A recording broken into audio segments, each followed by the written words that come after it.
Hello, Paranormal M family. How's your day going? Drop a comment below and let me know where you're watching from. Thank you so much for sharing so many of your paranormal experiences with me, and please keep them coming. Now, let's dive into today's paranormal stories. Don't forget to subscribe and turn on notifications so you never miss an episode. Good night.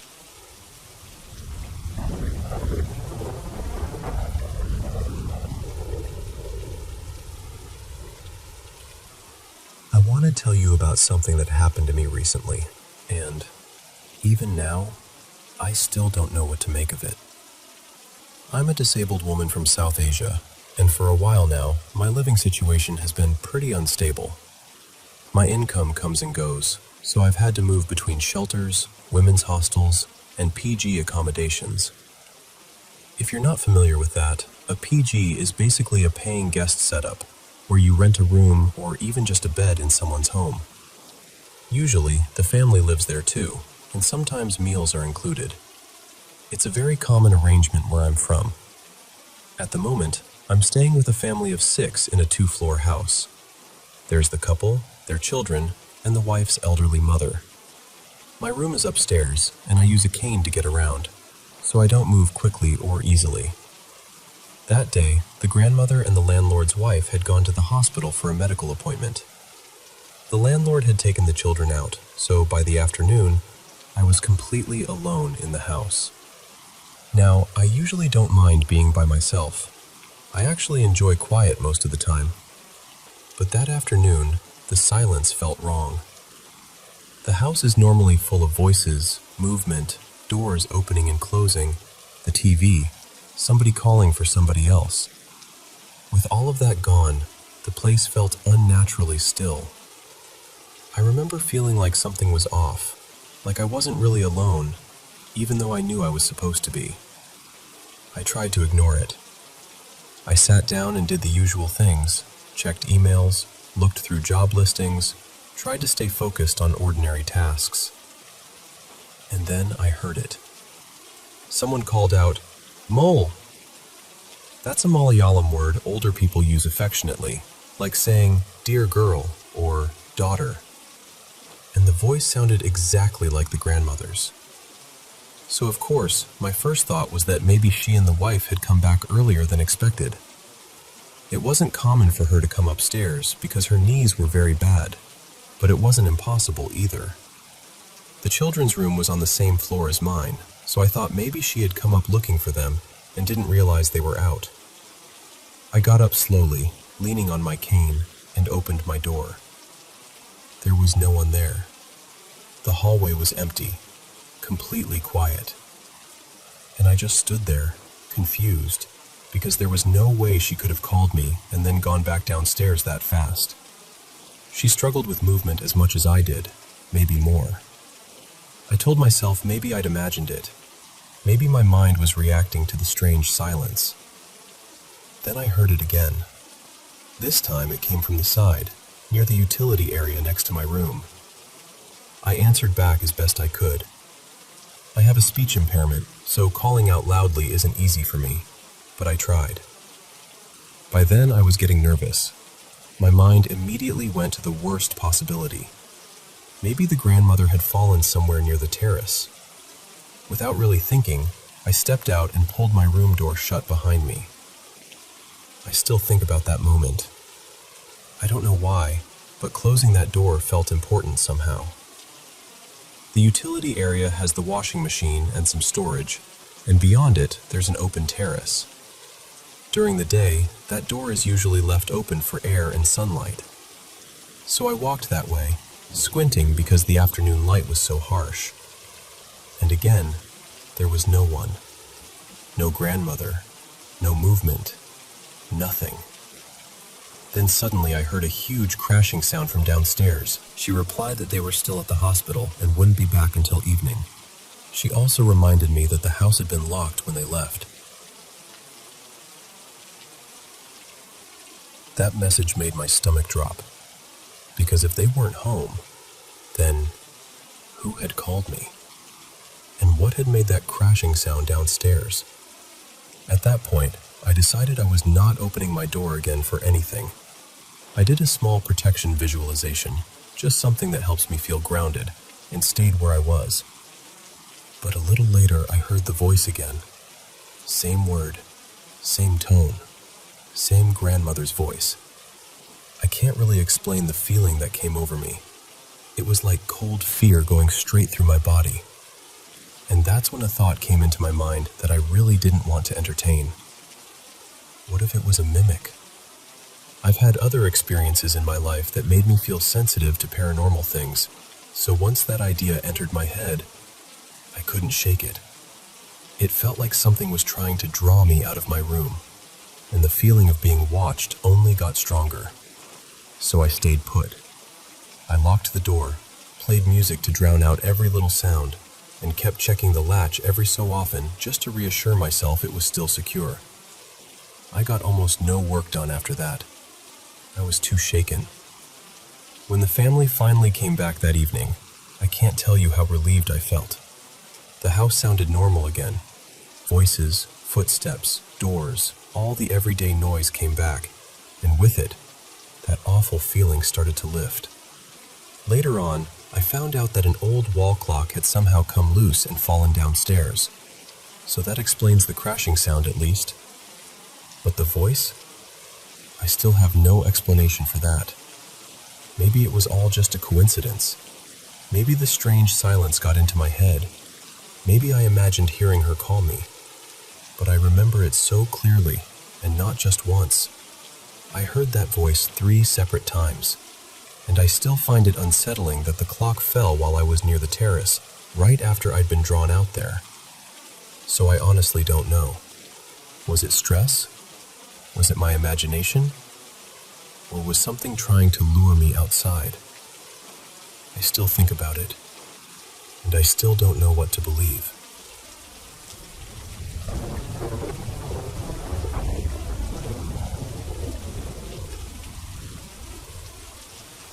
So, this happened a few years ago, when I was living in an old Victorian terraced house for a couple of years with my children.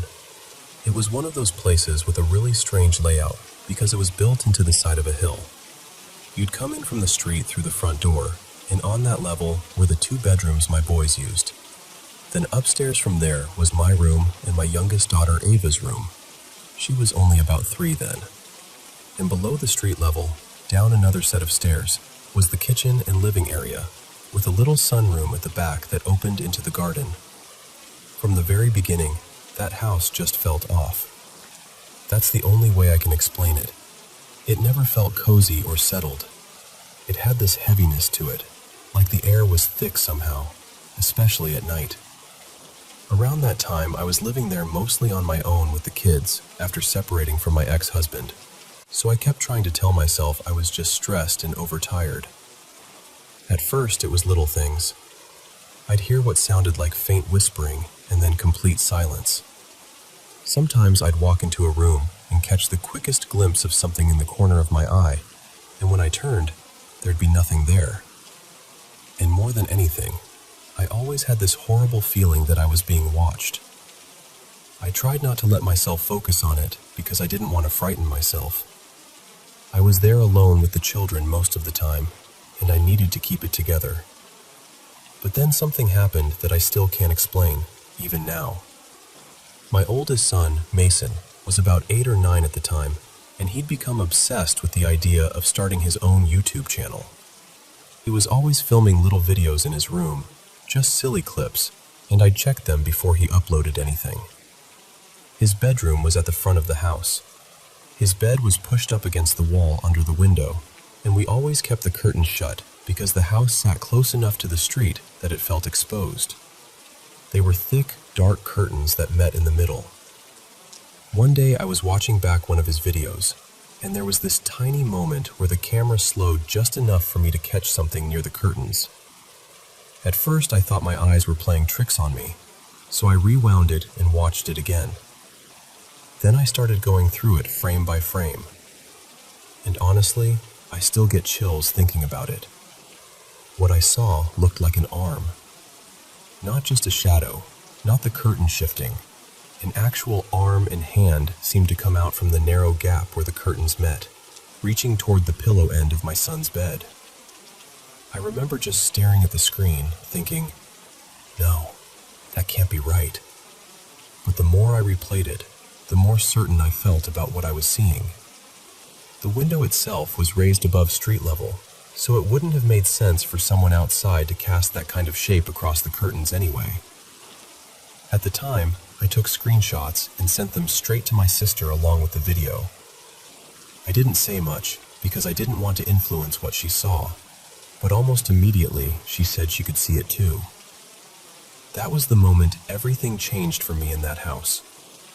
Up until then, I'd been trying to rationalize all the strange feelings and little incidents. But seeing that on video and having someone else confirm it made me feel, for the first time, like there really was something wrong there. And to be honest, that was more than enough.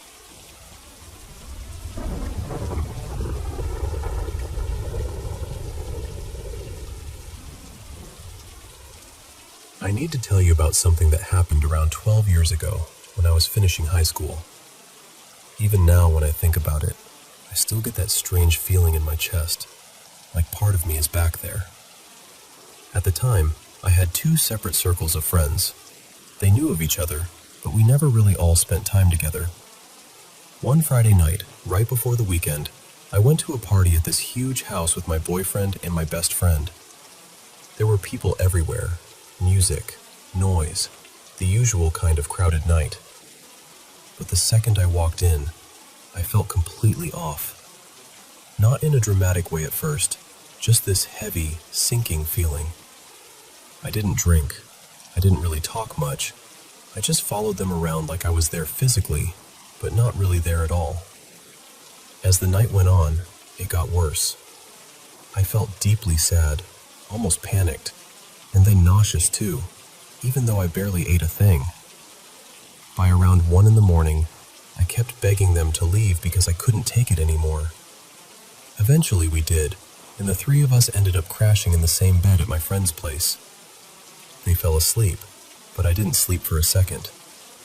Every time I closed my eyes, I saw these violent, horrifying flashes. Blood, broken bodies, people suffering. It wasn't just that I was seeing them. It felt like I was somehow creating them, like I was responsible for those images, and that made me feel sick with guilt. I remember lying there in the dark, crying as quietly as I could so I wouldn't wake anyone up. Early the next morning, I left without really explaining much. I just wanted to go home and see my mom. I had this desperate need for her to hold me and tell me everything was okay. When I got there, that's exactly what I did. I tried to explain what had happened, and she told me it was probably stress, exhaustion, maybe anxiety catching up with me. After I ate a little and stopped feeling sick to my stomach, I tried to rest. But the images came back. Later that day, I called the friend I'd been with the night before and asked if she wanted to go out for a bit. I thought maybe getting out of the house would help. We met up, walked around some shops, just trying to have a normal afternoon. I didn't tell her what had really happened. I was too ashamed, and honestly, I didn't even know how to put it into words. Then something happened that made everything feel even stranger. We were about to cross the street when a scooter rode past us. The guy driving it had square glasses and brown, slightly wavy hair peeking out from under his helmet. He turned his head and smiled at us as he went by. My friend nudged me and joked that he was obviously checking me out.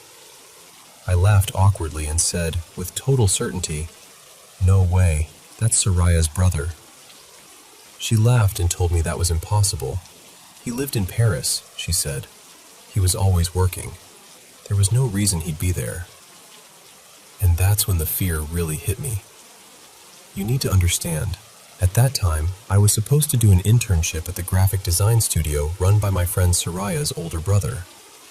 I knew what he looked like, and I was suddenly absolutely sure I had just seen him. I stopped walking and told my friend I needed to go home. She looked confused, but she could tell something was wrong, so she let me go. The second I got home, I went straight to my mother, crying and shaking. I told her everything this time. The party, the sickness, the images, the scooter, all of it. My mom has always been very open-minded, especially about things people can't easily explain. She told me that my grandmother had been sensitive to things like that too. Then she asked me to sit down on her bed, close my eyes, and try to clear my mind, so I did. After a little while, she asked me, "What do you see?" I said, "Nothing." Then she said, "Think of a letter." And immediately one came to me. It felt absurd because the moment I saw it in my mind, I already knew exactly who it connected to.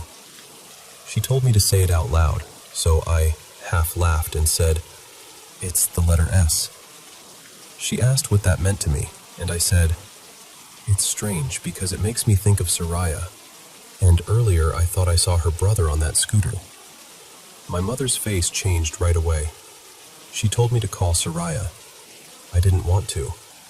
I told her that would be way too weird. We weren't close enough for me to suddenly call her out of nowhere, and I didn't even have her number anymore. But my mother insisted. She told me to get it from a mutual friend. So eventually I did. I called. She answered almost immediately, and the second I heard her voice, something dropped inside me. I asked very awkwardly, "Are you okay?" She sounded stunned, almost irritated, and said, "Why are you calling me?" And then, without any lead-up at all, she said, "No, I'm not okay. Milo killed himself." Milo was her brother. I just broke. I started crying right there on the phone and apologizing over and over, even though I barely knew what I was apologizing for. She started crying too, and then she asked me why I had called her at that exact moment, because he had died the night before. The night I had been awake, vomiting, seeing those unbearable flashes. I told her everything. I told her about the party, about not being able to sleep, about the images, and about seeing someone who looked exactly like him on a scooter that afternoon. She told me he did have a scooter in Paris, but he had died there the day before. So what I saw made no sense. I was terrified she would think I was cruel or unstable, or that she'd never want to speak to me again. But that's not what happened. A few days later, she came to my house, and I told her the whole story in person.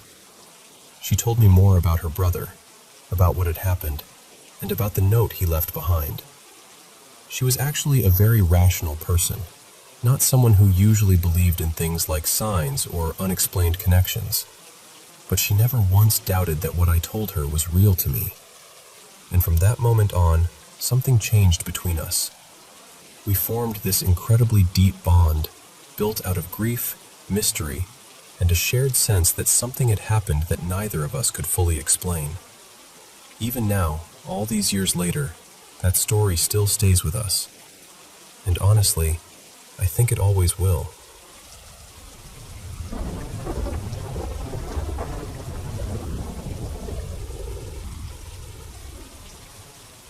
So a few months ago, a group of us rented this cabin by a quiet lake for the weekend.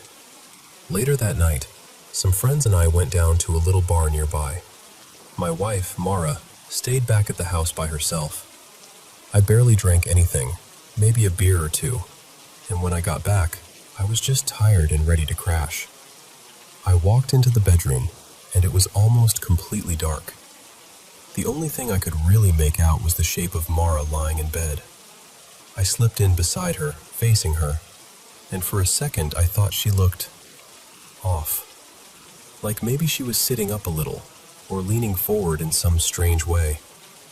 So I whispered, "Hey, what are you doing?" And then I heard her answer me, but her voice didn't come from where I thought I was looking. It came from lower down, from where her head actually was on the pillow. That's the moment every part of me went cold. I kept staring into the dark, trying to make sense of what I was seeing, and little by little, I realized it wasn't Mara at all. Whatever I was looking at was standing at the edge of the bed, leaning over us. It was tall, way too tall, maybe 8 feet, maybe more. Just this black shape, darker than the room itself. And as I stared at it, it didn't step closer exactly. It was more like its face stretched toward me. Slowly, deliberately, until it was right there, inches from mine. I couldn't move. I couldn't speak. I was completely frozen. All I could do was look at it. Its eyes were tiny and orange, like glowing beads, and its pupils looked pin-sharp and black. I didn't even fully process the rest of its face in that moment, because I was so locked in on those eyes. Then Mara looked at me and said, "What? Did you see something?" And I just said, "I don't want to say anything." She immediately sat up and said, "No, you need to tell me if you saw something." I admitted that I had, but I still couldn't bring myself to explain what it was. I just told her, "Please don't panic. Just try to relax." But she was already scared. I could feel it. So we both got up and hurried out into the main room, where everyone else was still hanging out. The second we got out there, Mara said, "Okay, I need to tell you all something. While you were gone, I kept feeling like someone was outside the bedroom door." She started describing how she could see a little strip of light under the door, and every so often, it looked like there were feet standing on the other side. Just standing there, not moving. She said it happened more than once, like someone had been lingering outside the room for hours. Then she said she'd drift off, wake up again, and sometimes the shadow would be gone. But one time, she said, she saw something else. She said it looked like a figure crawling low across the floor toward the bed on all fours. And then she described its face. She said it had these tiny orange eyes, and this huge grin full of jagged teeth. I just stopped breathing, because that was exactly what I had seen, and I had not told her any of those details. Not one. Up until then, I hadn't said a word about the eyes, or the face, or anything. So hearing her describe the same thing in front of everybody just shook me in a way I can't really explain. Some of our friends kind of laughed nervously, like maybe she was messing with them, or maybe we were just freaked out from being in an unfamiliar place. But I wasn't laughing. I couldn't. I was just sitting there, staring into space, trying to process the fact that whatever I saw, she had seen too. And then, before I could even tell her that, we all heard something slam onto the floor in that bedroom. Not a soft sound, a sharp, clear drop. Enough that everyone heard it. There was nothing there. Nothing on the floor, nothing out of place. No cup, no phone, no book, no loose object. Nothing. The room looked exactly the way we'd left it. That somehow made it worse. The next day, we found out there was a small old burial plot behind the cabin, fenced off near the back tree line, almost directly outside the bedroom window where we had been sleeping. I don't know what to make of that, and I'm not trying to claim I have some explanation. Maybe there's folklore tied to that land. Maybe there isn't. I honestly still don't know. What I do know is that Mara and I both saw something that night, and even now, telling this story out loud still gives me chills. I really haven't talked about it much since it happened, because every time I do, it takes me right back to that room, to that darkness, and to that face leaning in close enough to touch mine.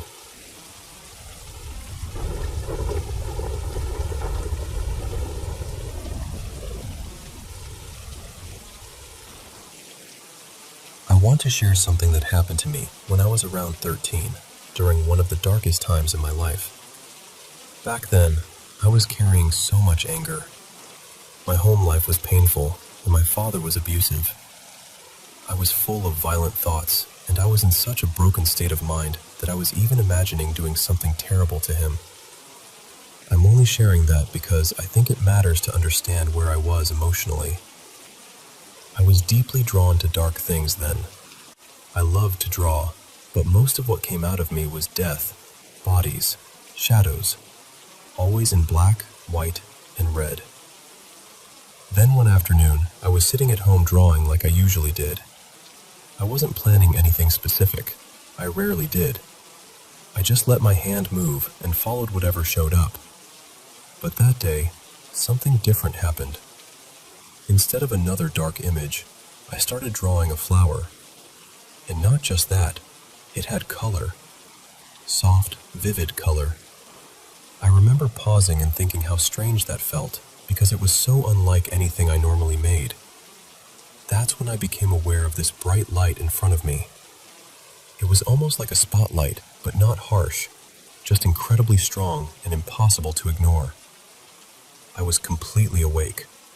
I wasn't dreaming, and it didn't feel imaginary in the moment. The presence felt ancient, older than anything I could explain. It didn't speak with words exactly. It was more like thoughts arriving directly in my mind, and sometimes it communicated through images instead. The first thing it asked was whether it could come in. I remember being unsure. A part of me wondered whether saying yes might be a mistake, but it didn't feel threatening. It felt calm, steady, almost kind. So even though I didn't really understand what it meant, I said yes. The moment I agreed, I was overwhelmed by this feeling of love. Real love. The kind that is so deep and complete that it almost breaks you open. I had never felt anything like it before. It was like every hateful, bitter part of me was being seen and held without judgment. I started asking questions the way a young teenager would. I asked if it was an angel. I had gone to Catholic school, even though I wasn't really religious, so that was the first thing that came to mind.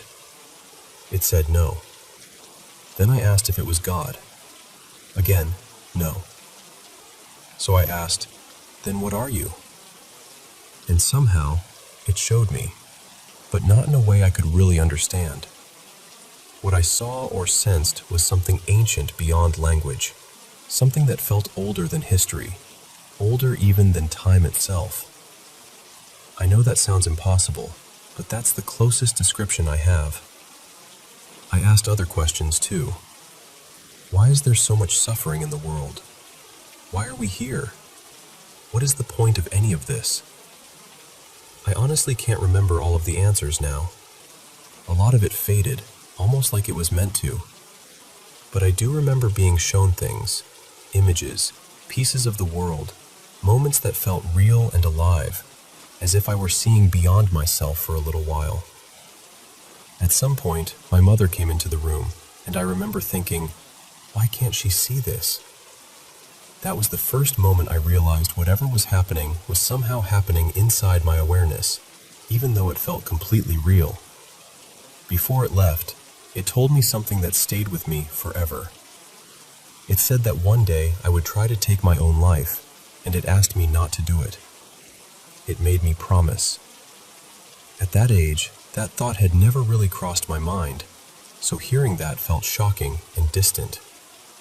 But I promised anyway. When the presence left, I felt different. Truly different. It was as if something heavy and poisonous had been washed out of me. I felt clean inside, lighter. The rage that had consumed me didn't vanish all at once forever, but something in me had changed. I was not the same person after that day. I remember asking whether I would ever see it again. I don't remember the response, but I assume it was no, because I never did. Years later, there was a time when I did try to end my life. And in that moment, I remembered the promise I had made all those years before. That memory is part of why I'm still here. I also didn't fully keep my promise to stop searching. Over the years, I looked for people who had experienced something similar.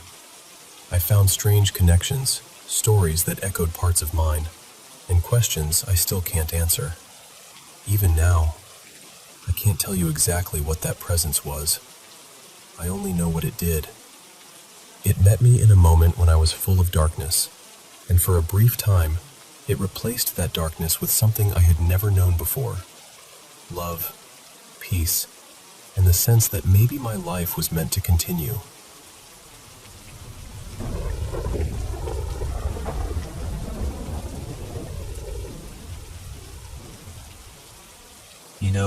What happened to my mother is still really hard for me to put into just one word. It wasn't exactly a premonition, not in the usual sense. It wasn't like she felt something terrible was about to happen. It was more like she somehow stepped into the weight of something terrible that had already happened, years before she was ever there. This took place a long time ago, and I'm not sharing it because I expect answers. Honestly, I just want to tell it the way it was told to me, because it stayed with me. My mother, Marina, was born in Greece and lived there until she was 18. When she was around 15, she took a trip with her father, her uncle, and aunt, and 2 cousins to my grandfather's village in the Peloponnese, in southern Greece. They were traveling from Larissa, where my mother had grown up, so it was a long journey. At one point, the family stopped in a mountain village to rest before continuing on. While everyone else settled in for a while, my grandfather invited my mother to come take a short walk with him. She went happily. She had been enjoying the trip, enjoying the company, and there was nothing wrong with her mood at all. She wasn't upset, anxious, or troubled in any way. But during that walk, my grandfather led her toward a hill at the edge of the village. And as they got closer, everything changed. She told me that out of nowhere, this awful feeling came over her. Not just fear, but something deeper. A crushing sadness, panic, dread. She said it felt like her heart was being squeezed. The closer they came to that hill, the worse it got, until she finally told my grandfather she couldn't bear it. He immediately turned around and brought her back down to a nearby tavern where the rest of the family was waiting. Even the owner noticed something was wrong with her. Once she had a moment to sit down, she tried to explain what she had felt near that hill, how sudden it was, how overwhelming, how completely out of place it seemed. When she finished, my grandfather and the tavern owner looked at her very seriously and told her what had happened there. The village was Kalavrita. During the German occupation of Greece in World War II, the town suffered one of the worst atrocities in the country. After German soldiers were killed in the area, the occupying forces retaliated against the people of Kalavrita. They looted homes, seized animals and supplies, and gathered the civilians. Then they took the male population, from teenage boys to elderly men, up to that hill and executed them. Hundreds were killed there in a single massacre, and only a handful survived. What has always stayed with me is this. When my mother stood near that hill, there was no memorial there yet. No sign, no marker, nothing to tell her what had happened. She didn't know the history, and my grandfather hadn't had the chance to explain it before that feeling hit her. So whatever she felt it without being told. And that's the part I keep coming back to. It unsettles me, of course it does. But it also fascinates me. Because somehow, for one brief moment, it was as if my mother brushed up against the memory of that place before anyone ever spoke it aloud.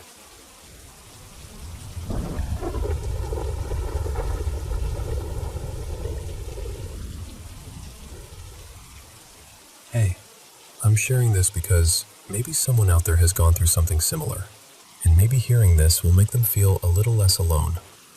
I know some people would probably hear me talk about this and assume I'm unstable or completely detached from reality, but I've seen several mental health professionals, 4 actually, and every one of them told me the same thing.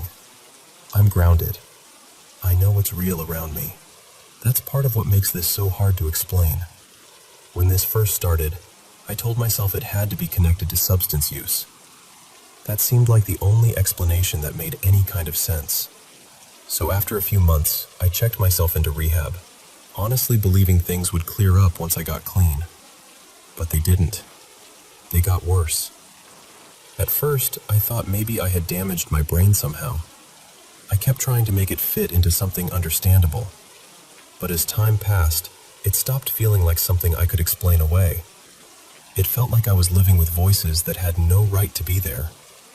Different ones came and went, a few sounding familiar, but there was one main male voice that stayed constant. and somehow they seemed able to shift in intensity. Sometimes quieter when I was talking to someone, sitting in an appointment, or trying to focus, and other times unbearably loud, like they just didn't care how overwhelmed I was. Before all of this, I had never experienced anything like auditory or visual hallucinations. Not once in my life. And the substance I had been using wasn't even something people normally associate with that kind of thing, which only made it more confusing. About 3 months in, I entered treatment. Even there, the therapists and psychologists couldn't really explain why things kept escalating instead of settling down. I remember leaving rehab after more than a month sober, hoping that would be the turning point. But the voices were still there. If anything, they were sharper, meaner, more constant. And now, here I am many months later, and they still haven't let up. They almost never answer me directly. Most of the time, they just repeat things back to me, or twist my own thoughts into something cruel. In the beginning, I tried so hard to turn it into something useful. I thought, maybe if this is making me more aware of my negative thoughts, I can use that awareness to grow. And for a while, I actually did. I worked hard to change the way I spoke to myself. But eventually, the exhaustion caught up with me. Because this isn't just frightening, it's draining. Completely draining. It feels like being invaded in the one place you always thought was untouchable. And when the worst thoughts you've ever had are thrown back at you, again and again, day after day, eventually it wears you down. It takes the life out of you. Over time, it's felt like whatever this is has changed. It's not just voices anymore. Sometimes it feels like thoughts show up that don't belong to me. Other times, it's like my own thinking gets interrupted or redirected. Almost like someone reaching into the middle of a sentence and changing where it ends. That part is especially hard to describe, because I know how strange it sounds. But it's real to me, and it's terrifying. And maybe one of the loneliest parts is that I don't feel like I can talk about it openly. I feel isolated, lost, worn down. I feel like I've been pushed so far from myself that I hardly recognize the person trying to survive this. I was raised believing that no matter what happened in life, your mind was the one place no one could ever take from you. That your thoughts were your own. So living through something that makes that feel untrue has shaken me to my core. I've also known people with schizophrenia, and what I'm going through doesn't match what I've personally seen in them. I'm not losing my grip on reality. I know where I am. I know what day it is. I can still function, at least on the surface, but less and less as time goes on. The constant pressure of this, from the moment I wake up to the moment I fall asleep, and even in my dreams, has worn me down to almost nothing. I wish I had answers. I really do. I've spent month after month researching, asking questions, trying treatments, pleading for relief, begging for this to stop. And I still don't know what this is, or why it's happening, or how to make it end. The only reason I'm telling this now is because maybe somebody listening has felt this same kind of fear and confusion. Maybe somebody else is sitting alone with something they can't explain, thinking no one could possibly understand. And I just want to say, I hear you. You're not the only one struggling to make sense of something that feels unbearable. I hope there's an answer somewhere. I hope there's a way through this. And I hope that whatever is behind this pain, whatever name it eventually gets, can someday be understood, and that the people living through it can finally get their lives back. Because that's all I want. I just want my mind to feel like mine again.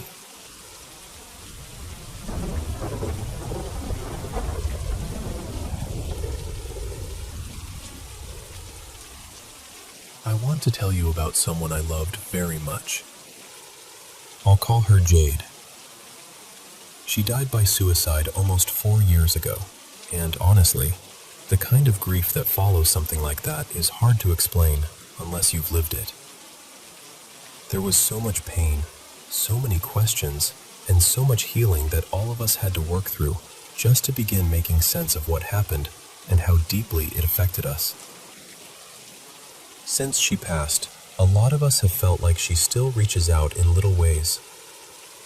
Some of the signs have been subtle, some impossible to ignore. And this is one of the experiences that stayed with me most.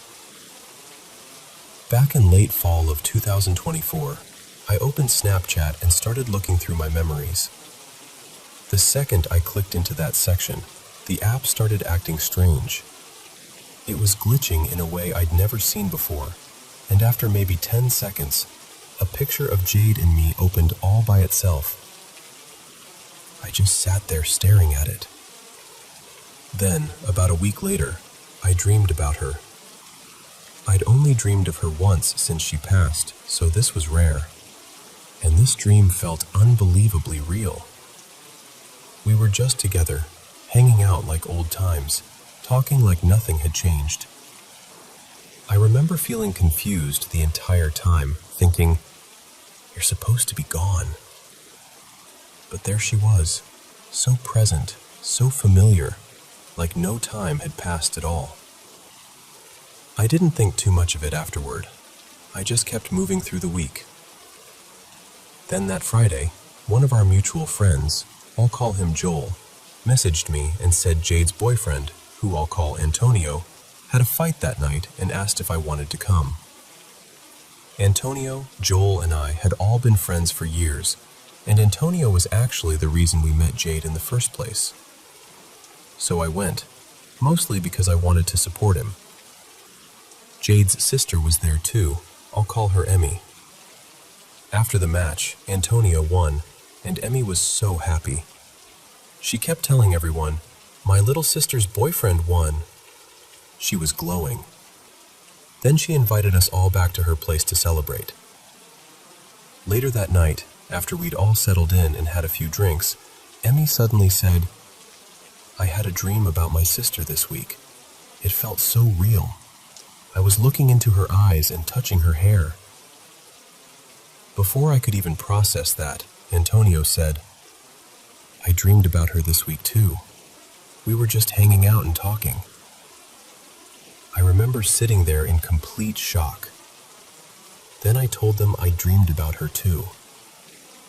Emmy just smiled at us while we talked. Joel looked stunned. 3 of us, all dreaming about Jade around the same time, all saying the same thing, that it felt real. That's when Emmy started telling us how often Jade sends signs. She said, "My sister loves messing with lights and technology. If I'm having a hard day and I ask her for a sign, later on the lights in my house will start flickering." That hit me hard because I'd had my own strange experiences too. I shared them, and Joel shared some of his. Emmy just listened with this calm, knowing smile and said, "She's always around." We all cried that night. Every single one of us. Then about a week later, something happened that I still can't fully explain. When I came back, I picked up my phone to call him and say I was ready. I opened my recent calls and just froze. The last outgoing call on my phone was to Jade. Not my friend, not a misdial to someone living. Jade. I felt my whole body go cold. I called my friend back nearly in tears. I've had signs from her before, but something that direct? That almost never happens. I was trying to pull myself together while I talked to him, and when he got there, the first thing he said was, "Why is the light on in the room next to yours?" I said, "You mean the living room?" He said, "No, the other room, the one farther down." That's when I realized he was talking about my parents' bedroom. My parents had left for a trip over a week earlier. No one had gone into that room since they left. And immediately, I thought about what Emmy had said, how Jade liked to play with lights. So I walked down the hall, opened the door, saw the light on, and just stood there for a second. Then I switched it off and went on with my night. But inside, I knew. She still watches over me, over our friends, over her family. And whatever love really is, I believe this much with my whole heart. It does not end just because someone dies.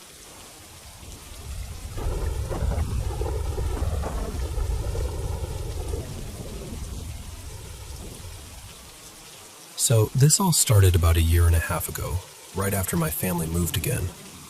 My dad's in the military, so moving around was just a normal part of life for us. We were staying in an apartment at first. Nothing unusual, just the usual temporary setup while everything got sorted out. A few nights after we got there, I was sitting on the couch watching TV with my brothers and sister. Everything felt completely normal until, out of nowhere, I got this strange feeling, like something had entered the room through the window. I turned and looked right away, but the window was shut and locked. My siblings were sitting right beside me, so it wasn't any of them moving around. Then, just a moment later, I felt that same presence again, except this time it seemed to be near the door across the room. When I looked over, the door was actually shifting a little, like it had been nudged. I remember feeling unsettled, but I told myself it was nothing. About 2 weeks later, we moved into a house not far from that apartment complex. For the first few nights, I was sleeping alone in my room on a borrowed air mattress. That's when I started hearing it. Breathing. Slow, steady breathing, like someone was standing right beside me in the dark. At first, I thought maybe the mattress had a leak or something, but I checked, and it definitely wasn't that. Even after I got a regular mattress, the sound kept happening. Only at night. Only when I was alone. I tried to explain it away, tried to find some logical cause, but I never could. After a while, I kind of trained myself to ignore it. I didn't like it, but I got used to it. Then one night, I looked toward the corner of my room and saw a figure standing there. Just still. Watching me. I can't even explain the fear I felt in that moment. I was frozen. I didn't scream, didn't move, didn't do anything. The next morning, I convinced myself it had to be sleep paralysis. That made the most sense, because surely if someone had really been standing in my room, I would have reacted, right? For a few days, nothing happened. Then one afternoon, I went walking in the woods near our neighborhood. There was this trail people used sometimes, and I'd gone there just to clear my head. At one point, between the trees, I saw the same figure. The exact same shape I'd seen in my room. I remember staring, trying to make sense of it, and when I stepped closer, it was just gone. That night, it came back. Same corner, same silence, same feeling that the room wasn't mine anymore. But this time, it didn't stay there. It moved closer, slowly, until it was standing right next to my bed, just staring down at me. And again, I did nothing. I was too scared to even breathe properly. The next morning, I told myself the same thing I had before. Sleep paralysis, bad dream, overactive imagination, anything to make it feel less real. But the night after that was different. I woke up and it was already there, standing over me. I could feel it before I even opened my eyes all the way. Then it leaned down and reached toward my face. The second it touched me, I felt this rush of fear so intense it didn't even feel human. It was pure terror, deeper than anything I had ever known. I jerked awake fully, and even though I was definitely conscious then, the fear didn't go away. It stayed. I turned on the light immediately and sat there for the rest of the night, too afraid to go back to sleep. It took me at least an hour, maybe longer, before I could even think clearly again. I still don't know what really happened. Maybe there's a rational answer. Maybe there isn't. All I know is that after that night, whatever it was never came back. Later on, I started hearing other stories from people around the neighborhood. Different people, different experiences, but the details were always strangely similar, especially the part about the figure. Always a shadow-like shape, usually just watching, sometimes knocking something over before disappearing. From everything I heard, I was the only one who ended up with actual physical marks. So honestly, I don't know what to call it. Maybe that neighborhood was haunted. Maybe it was all coincidence. Maybe it was something none of us understood. But I know what I felt. I know what I saw. And I know those scars are real.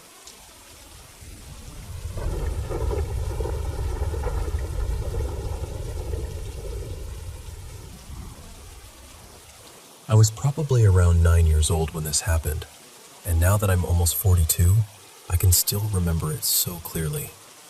That's what's always stayed with me.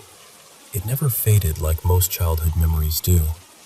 It still feels sharp, like it happened in some strange pocket outside of time. I remember being asleep, and then suddenly I was awake. I don't know what woke me up. I just remember opening my eyes and seeing this figure standing in the dim light near the top of the stairs. From my bed, it was maybe 12 or 14 feet away, standing on that little landing just above the last few steps. And the strangest part is, I wasn't scared. That's what never made sense to me, because as a kid, I was terrified of the dark. I was the kind of child who imagined things in every shadow. But in that moment, I didn't feel fear at all. I felt calm, curious more than anything. I also remember being aware that something about the moment felt wrong or different, like I was in some kind of trance. But even then, I wasn't panicked. I was just trying to understand what I was looking at. It felt like I was being drawn toward it. I slowly pulled the covers down and started getting out of bed, never taking my eyes off this thing. That alone was so unlike me. I would never have done that on my own. But I remember moving carefully, almost peacefully, like I was supposed to follow. Then the figure turned away from me and started walking up the stairs. The next thing I remember, I was already on the landing behind it. It was a few steps ahead of me, maybe 3 or so, and as it climbed, I climbed too, getting a little closer each time. Then it stopped. I stopped too. At that point, I was close enough to really notice it. I started reaching my hand out toward it, almost like I wanted to touch it. And while all of this was happening, I was thinking so clearly. That's another part I've never forgotten. I was fully aware, studying it in this weird state of amazement. It looked human-shaped, but not fully human. Its body was covered in thick fur, kind of like a wolf's, but the color was unusual, a reddish-brown shade, almost like clay or rust. It seemed solid, muscular even, but not huge, not towering, maybe around the size of a grown man. What stood out most were the arms. They seemed longer than normal, not quite proportioned like ours. I kept reaching toward it, wanting to feel the fur, I think. Its back was still to me. Then, just before I could touch it, it started to turn around. And because we were more than halfway up the stairs by then, the light was brighter. I realized I was finally about to see its face. It turned slowly, and right at that exact moment, I heard my mother's voice call out, "Casey, what are you doing?" The second I heard her, I turned toward her voice. That broke whatever hold the moment had on me. I looked right back at the figure, and it was gone. Just gone. And suddenly I was aware of myself again, really aware, and I was standing there on the stairs with both arms stretched out in front of me, reaching for absolutely nothing. My mother rushed over, clearly startled, and put me back to bed. I remember her tucking me in so tightly, wrapping the blankets around me like she was trying to shield me from something she didn't understand. Then the next morning, I woke up to her panicking. I still don't know what happened that night. Maybe it was some kind of lucid dream, maybe sleepwalking, maybe something paranormal. I honestly can't say. But I've carried it with me my whole life, always wondering what that thing was and why I felt no fear at all. More than anything, I remember how aware I was, how deeply conscious I felt in the middle of it, like I somehow knew this was not an ordinary dream.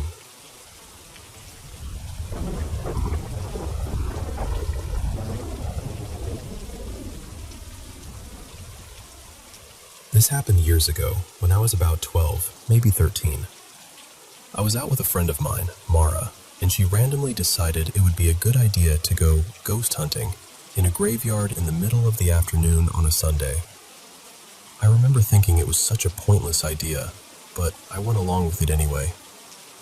The only reason I didn't totally hate it was because at least it was daytime. The graveyard was right next to a thick stretch of woods, and I know for a fact I would never have gone anywhere near it after dark. We walked around for a while before we got there, and the first thing that felt strange was how empty it was.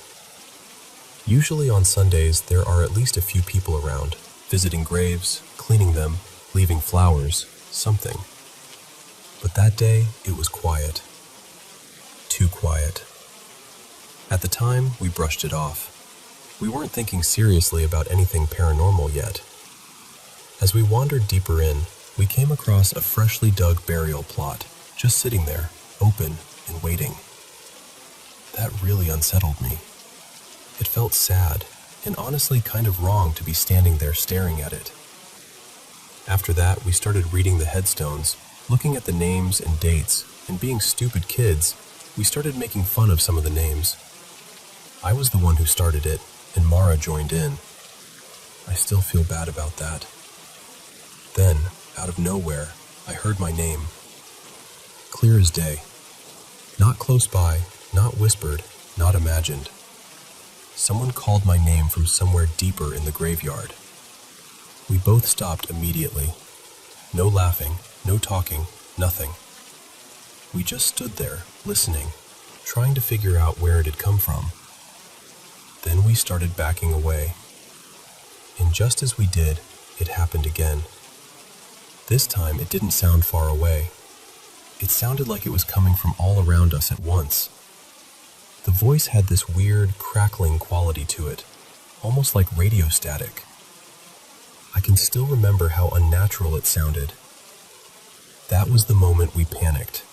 We ran. We were just two young girls alone in a cemetery beside the woods, and suddenly every bad idea about being there hit us at once. We ran all the way back toward town, and it felt like forever before we got out of that area. But even after we were back near the streets and houses, I heard my name again. This time, it sounded exactly like my aunt's voice. That's what scared me most, because my aunt wasn't even in the country anymore. She had moved to England months before. Still, I called her later just to check, half hoping there was some normal explanation. She answered, and no, she wasn't back. She hadn't been anywhere near us. So we tried to let it go. I walked Mara home that evening like I normally did. She lived in a house maybe 15 minutes from my apartment. We said goodbye, and I headed home. Everything seemed fine until I got inside and looked at my phone. I had a bunch of missed calls from her, one after another, and a flood of messages asking why I was doing that to her and telling me to stop. I had no idea what she was talking about. I texted back, confused, and then she called me. She was hysterical, crying, yelling, furious. She kept saying I wasn't funny, that I needed to leave her alone, that she never wanted to speak to me again. I got upset too and started yelling back, asking her what on earth she meant, and she showed me someone standing outside her front door. It looked exactly like me. Same clothes, same hair, same height, same face. Even the voice matched mine. It was pounding on her door and calling for her like I wanted to be let in. I remember just staring at the screen, completely numb. I was at home. I had just walked back. There was no way I could be there. When Mara realized from the call that I truly was in my apartment, we both just froze. Then she hung up and went to get her parents. After that day, things never really felt normal again. I started noticing shadows where there shouldn't be any. Sometimes when I'm walking home alone, I catch sight of figures that look almost human, but not quite. Pale, almost glowing white, a little transparent, gone the second I focus on them. And sometimes, late at night, I hear knocking at my window. I live on the 4th floor. There are no trees tall enough to reach it, no balcony, no reason for anything to be tapping on that glass. I still don't know what happened that day. I don't know if we disturbed something, invited something in, or if something just decided to follow me home. But whatever it was, it knew my name.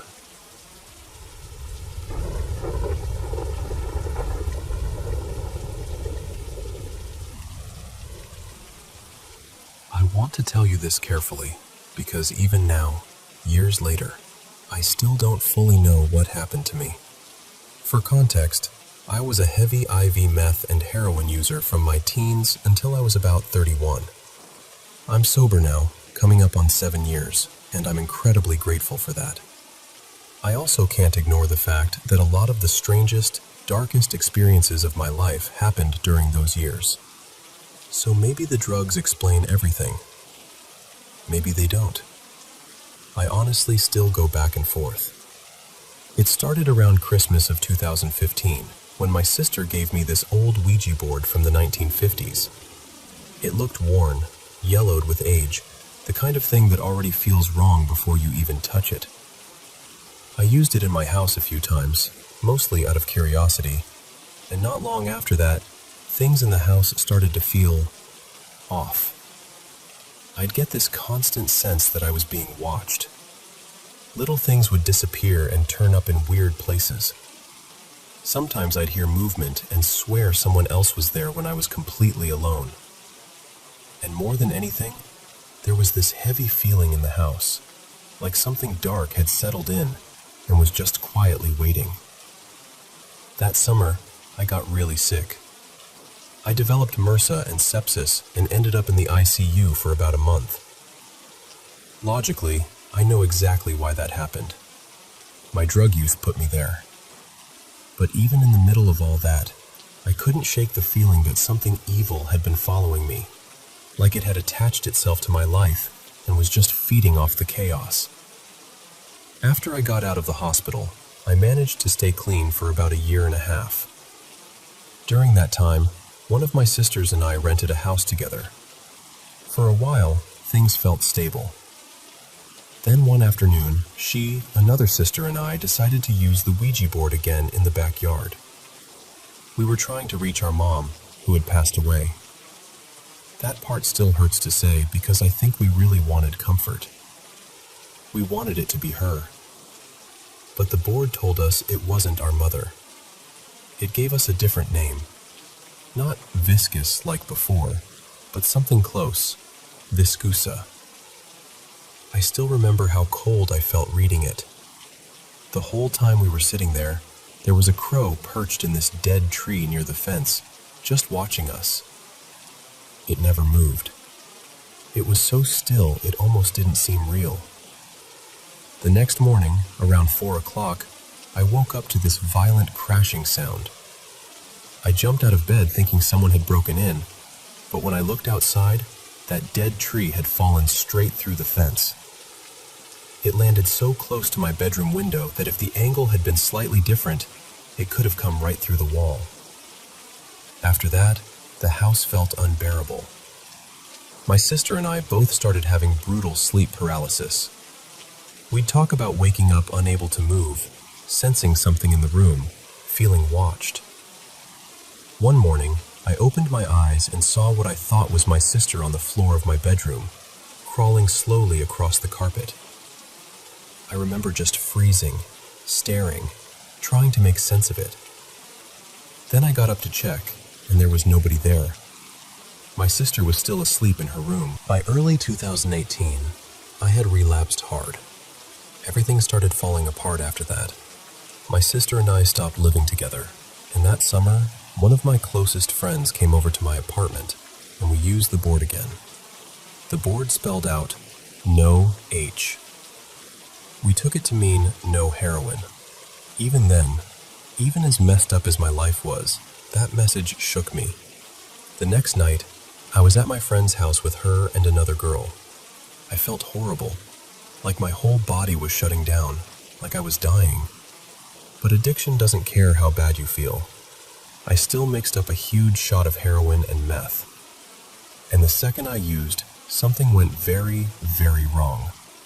My friends told me later that I started speaking in a deep voice that did not sound like mine at all. Not just deeper, different. They said it sounded guttural, harsh, almost inhuman. I would switch back and forth between that voice and my regular one, and when I was using my normal voice, I was begging them to help me. But then it would change again into this language nobody understood. It didn't sound like English. It didn't sound like anything familiar. They said I screamed for hours. Not yelled, screamed. In that voice. Eventually they got so scared, they locked themselves in another room and left me where I was until I finally passed out. The next morning, everything felt wrong. They were distant with me, almost like they were afraid of me, or like I had done something unforgivable. Later that day, I decided to go back to my apartment, and on the way, I got pulled over and arrested for drug possession. Looking back, that whole stretch of my life feels like free fall. By the end of 2018, I ended up in a Christian-based rehab. At first, I hated it. I mean, really hated it. I was angry, resistant, bitter, all of it. But over time, something in me softened. I started opening myself up, at least a little, to the idea of God, and to the possibility that maybe I needed spiritual healing just as much as physical sobriety. Then one night, while I was lying in bed fully awake, I felt a very clear tap on my leg. I turned over, and what I saw is still one of the most terrifying things I've ever experienced. Standing there was this tall, female-shaped figure with a long, stretched face and these sharp, horrible teeth. It didn't look human. It looked wrong in every possible way. The closest comparison I've ever found is that scene in The Devil's Advocate. That's honestly the nearest thing I can think of. I screamed so loudly I woke up the whole house. I jumped out of bed, ran out of the room sobbing, and I was shaking so badly I could barely stand. The people there had to sit with me for hours before I could calm down. And when I finally went back to bed, I held a cross in my hand the entire night. What stays with me is this. After that night, I never had another experience like that again. Since then, I felt free in a way I never used to. I did spend some time exploring Christianity more deeply, and while my beliefs have evolved, I still believe in God. I also believe there are spiritual things we don't fully understand. And I've stayed sober all these years, which is the biggest blessing of my life. So when I look back on everything, I still wonder what it really was. Were those experiences drug-induced hallucinations? Was it trauma and subconscious fear taking shape in my mind? Or did I really come into contact with something dark, something evil, something that attached itself to me when I kept opening doors I shouldn't have opened? That's my story. I still carry the questions, but I'm just grateful I made it out alive.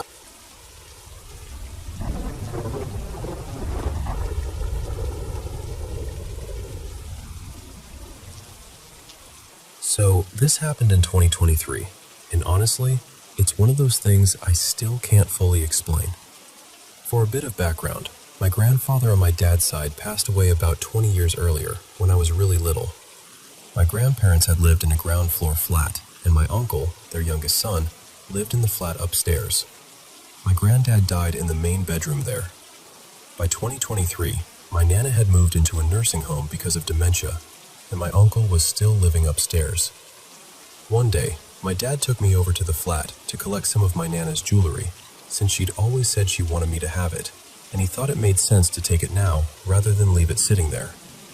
He also said I could look through the spare room and take any old toys or keepsakes I still wanted.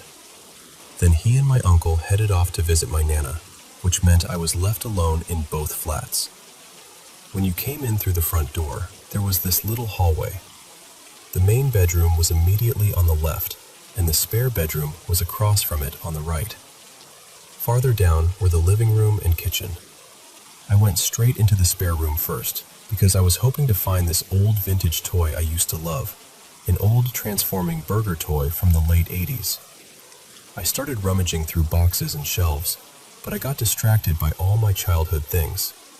Sitting on my Nana's bookshelf was this music box I remembered so clearly, 2 tiny kittens in a little cart. I picked it up and wound it, just for old time's sake. The second it started playing, I regretted it. The tune had always sounded a little sad to me, and being there alone, surrounded by all those memories, it suddenly hit me so hard. I started feeling like I was doing something wrong, like I was taking things from my Nana when she wasn't there, even though everyone had told me it was okay. She was still alive, but she didn't remember me anymore, and I think that's what made it hurt so much. I just stood there thinking about how badly I wanted things to go back to how they used to be, and I completely broke down. I was crying so hard I could barely see. I tried to keep searching for a little while, but I couldn't focus. After the music box finished, I picked it up and put it carefully back on the shelf. I remember that clearly, because I moved it enough that if there had been any little bit of winding left in it, it would have run out then. I'm sure of that. I looked around a bit more, but in the end, I gave up. I never did find the toy. After that, I went across the hall into the main bedroom. There was a huge mirrored wardrobe along one wall, and I stood in front of it for a moment, trying to pull myself together. It wasn't working. I was still crying as I went around the bed toward my Nana's dresser to collect the jewelry. Then, all at once, I stopped. I heard the music box playing again, and I mean, really playing. Not a tiny leftover note or some mechanical click. The full melody. By then, a good amount of time had passed since it had stopped in the other room, and I knew there was no winding left in it.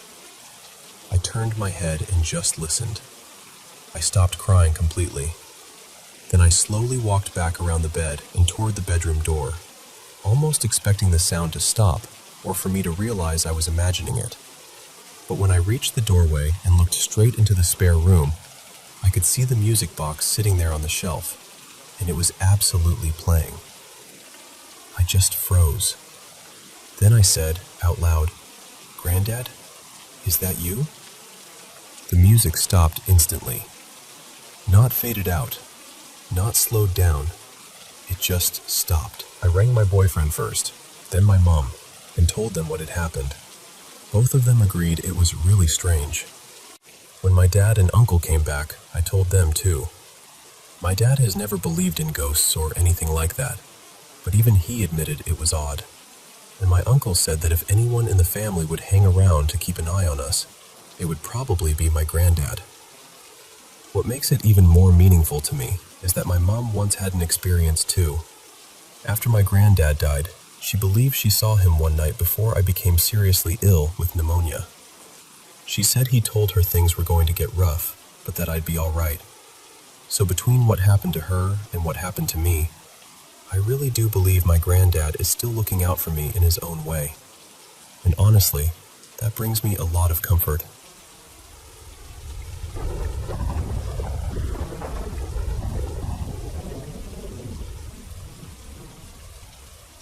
I live in Minnesota, and over the past couple of years, I've had 2 experiences that I still can't fully explain.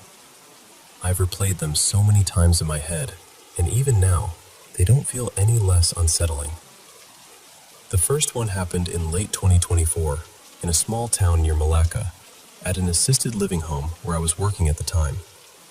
One of my coworkers had stepped outside, and this was someone who was usually tough, calm, not the kind of person who got shaken easily. I was in the bathroom when she suddenly came rushing back inside. I could hear her yelling before I even got out, but I couldn't make out what she was saying at first. I just knew from the sound of her voice that something had scared her badly. When I came out, she was panicked, stumbling over her words, repeating herself, saying she'd seen someone by her truck. She kept motioning over her face again and again, trying to explain that the person had on dark clothing, a hood up, and where the face should have been. There was just nothing. No features, no eyes, no mouth, nothing at all. Just this black, empty space. Before I could even process it, she ran to the nearest window and yelled for me to come look. And when I got there, I saw it too. There was a person standing outside, near the lot, wearing a bright pink jacket. At first, they were just staring down at the ground. Then, after a few seconds, they slowly lifted their head toward us. The moment they did, they bolted across the street faster than I would have thought possible and stopped near another building. My coworker ran outside after it, and I followed to the doorway, yelling for her to come back, because I wanted absolutely no part of getting closer to whatever that was. But she kept going, and then quietly told me to come there and look. What I saw next is burned into my memory. The figure in the pink jacket was bent forward in this unnatural way, arms hanging almost to the ground, completely still. And I mean completely still. Not one twitch, not one shift of weight, nothing. Which made no sense, because seconds earlier it had sprinted across the street. But now it looked frozen, like someone had pressed pause on it. Its head was angled toward the ground, and the whole thing felt wrong in a way I can't really put into words.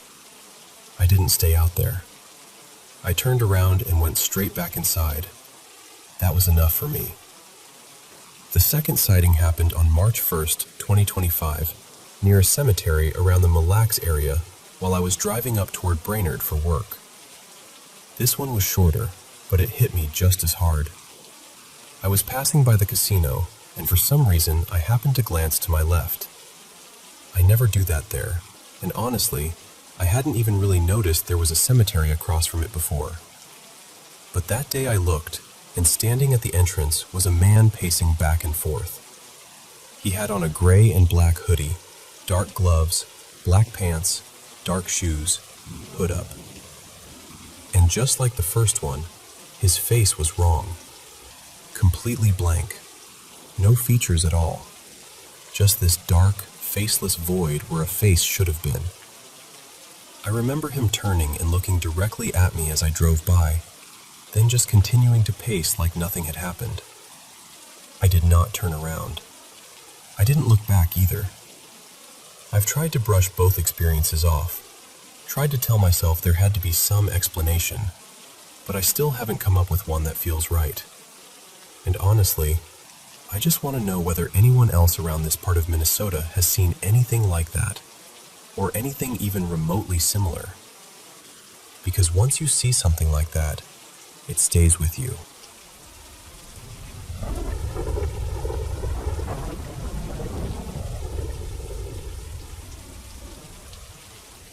So this happened years ago on Halloween night. I know that already makes it sound like the setup to some cliché ghost story, but I swear, that's really when it happened. I was probably around 11, maybe 12. I can't remember my exact age anymore. I was staying in my cousin's neighborhood, hanging around outside with my aunt and a couple of her neighbors while riding my cousin's bike up and down the street. It was getting really late, probably close to midnight. Most of the trick-or-treaters had gone home by then, and my cousin was inside watching scary movies. At some point, I decided to ride farther down the middle of the street, just to get a little space from the adults. My aunt was getting on my nerves for whatever reason, though I honestly can't remember what she was even doing. Since it was so late and the neighborhood was quiet, I wasn't worried about cars. I got maybe 15 or 20 yards away when suddenly, this bright light appeared right in front of me and completely washed out my vision. My first thought was that it had to be a car with its high beams on, so I started turning the bike to head for the curb. But then, the light faded almost as quickly as it had shown up, and when I looked back down the road, there was no car. Instead, I saw this enormous figure standing there. It was maybe 20 yards away from me, and the first thing I noticed was how unbelievably tall it looked. In my memory, it seemed as tall as a utility pole, or at least close to the height of the trees around it. I couldn't make out a face or any real details from that distance, but I remember how thin and unnaturally long it looked. Its skin seemed pale, almost washed out, and there was something strange about it, like it wasn't fully solid. Not invisible exactly, just faint, almost translucent. The closest comparison I can give is that it looked like a bare, stretched-out version of Slender Man. I know that sounds ridiculous, and honestly kind of generic, but that's still the best way I can describe what I saw. The weirdest part is that I wasn't terrified right away. I was mostly just confused. I remember staring at it, trying to make sense of what I was looking at. Then, after a few seconds, it started moving toward me. It walked slowly, but the way it moved was wrong somehow, stiff and awkward, like its body didn't bend the way it should. Then it made this sudden sharp turn off the road, stepped onto the sidewalk, and disappeared down a narrow walking path that led toward a small creek behind the houses. That path was dark, and within a second or two I lost sight of it completely. That's when I finally felt unsettled. I turned around and rode straight back to my aunt's place. The adults were still outside talking like nothing had happened. I asked if any of them had seen something down the road, and somehow none of them had noticed anything at all. I didn't think they'd believe me, so I changed my story and said I'd just seen a raccoon or something. Then I went inside. The rest of the night was totally normal. Nothing else strange happened. But even now, all these years later, that's still the one experience I've had that I can't explain away. Maybe I was overtired. Maybe my eyes were playing tricks on me. Maybe it was something ordinary that looked wrong in the dark. But honestly, it never felt ordinary. And I still think about it sometimes.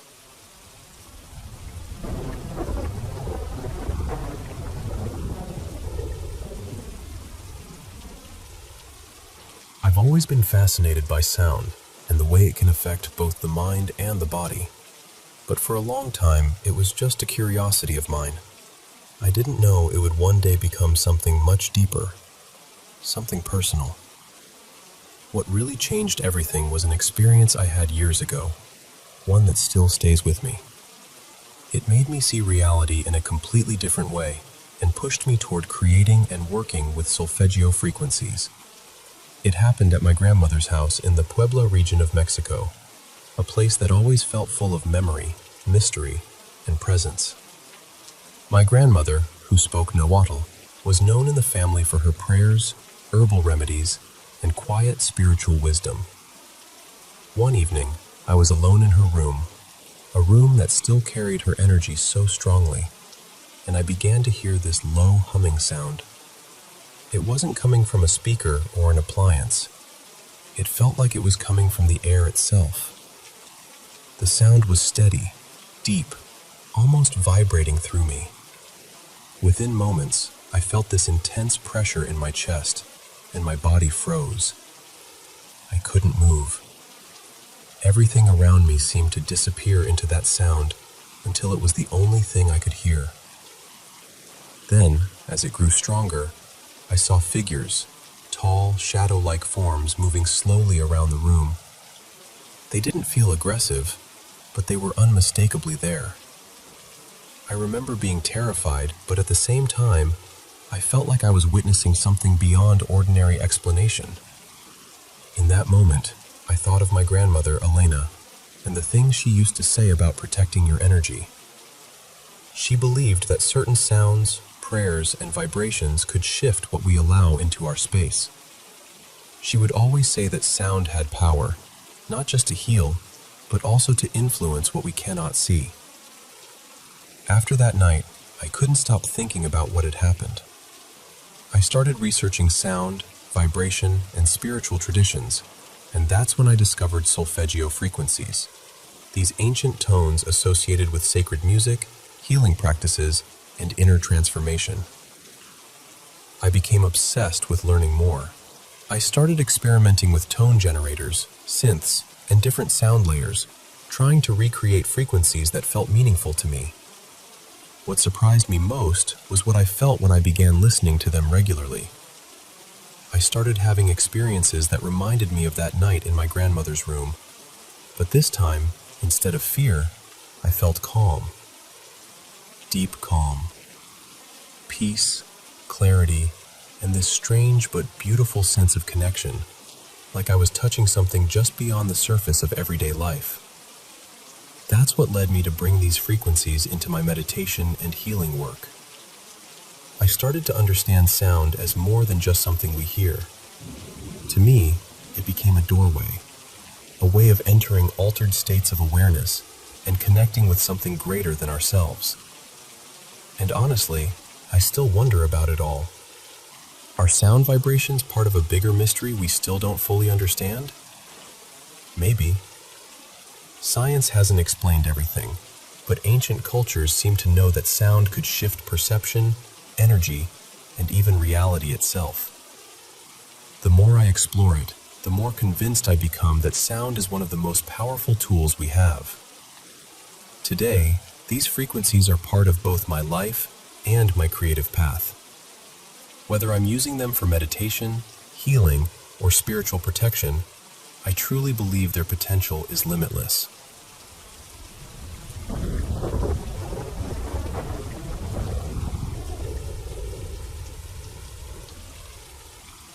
Hello to all the amazing viewers of the Paranormal M channel. You have no idea how much I love what I do. Reading your comments, hearing your paranormal stories from around the world, and helping you sleep a little better. It honestly means everything to me. Thank you for sharing so many experiences with us, and please, keep them coming. Don't forget to subscribe and turn on notifications so you never miss our latest videos. Now, let's dive into today's paranormal stories. So, hey, thanks for listening. I've been sitting with this for a while, and I honestly don't know what to make of it. I manage this really old community hall in my town, the kind of place with scuffed wooden floors, dusty trophy cases, and that faint smell of old curtains that never truly goes away. My boss is my aunt, Mara, and she's worked with the building forever. She swears up and down there's never been anything creepy going on there. No stories, no haunted hall reputation, nothing. And for a while, I believed her. But a little over a year after I started, small things began happening upstairs in the lounge area. The biggest one, the one that keeps repeating like it's got a routine, is the TV turning on by itself. And this isn't some sleek little flat screen.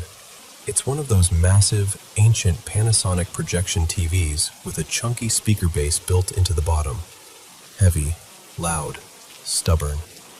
It sits right near the entrance to the upstairs lounge, like it's stationed there.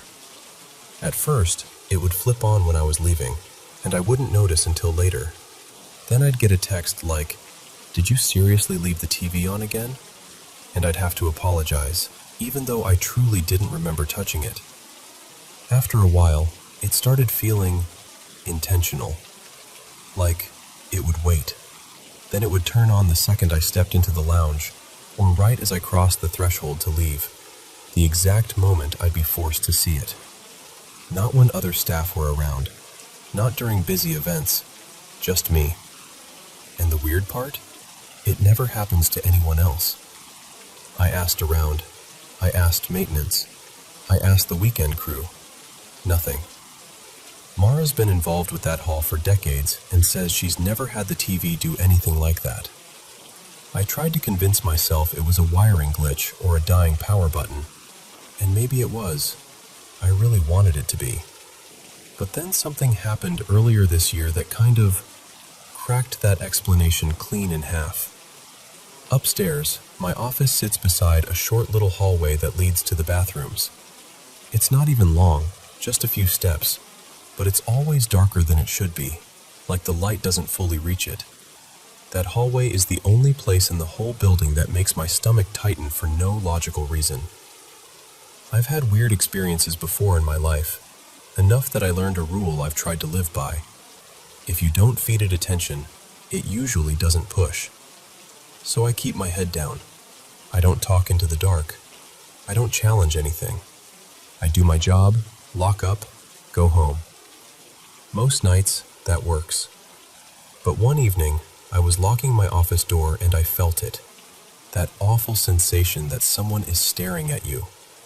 Not a casual glance, not imagined. Like an intense, fixed stare from the bathroom hallway. It was so strong, I actually froze with my keys in my hand. Now, I have this EVP-style app on my phone, one of those ghost communication things. I'll be honest, I don't take it seriously. I mostly downloaded it out of curiosity, and sometimes I used it in the hall just to map out where the wiring hotspots are, because the building's old and the electricity does strange things. I wanted to know what a normal reading looked like in different spots. My office entry area usually reads low, almost nothing. That night, I opened the app anyway, more out of nervous habit than belief. The meter jumped immediately into the middle range, and then it generated 2 words, "Come closer." My skin went cold, my chest tightened. Every instinct I have said, no, get out, now. So I ran. Not a calm, let's leave run.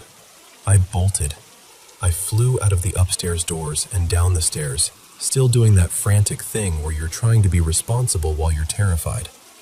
Locking side rooms as you pass them, slapping switches, moving too fast and dropping your keys once, catching them, almost tripping. I set the alarm, locked the main doors, and drove home like the rearview mirror was going to show something sitting in my back seat. And then, when I got home, my phone rang. It was Mara. She sounded tense, annoyed, confused, all at once. She asked, "Did you lock up properly? Because the alarm just tripped." I told her yes, absolutely yes. I was sure. I checked everything like 3 times because I was already rattled. She said the sensors were triggered in a path, starting at the front entrance, then up the stairs, then into the upstairs lounge. Like something had come in after I left, and walked right back up to where I'd been. She insisted I go back and check. I didn't want to.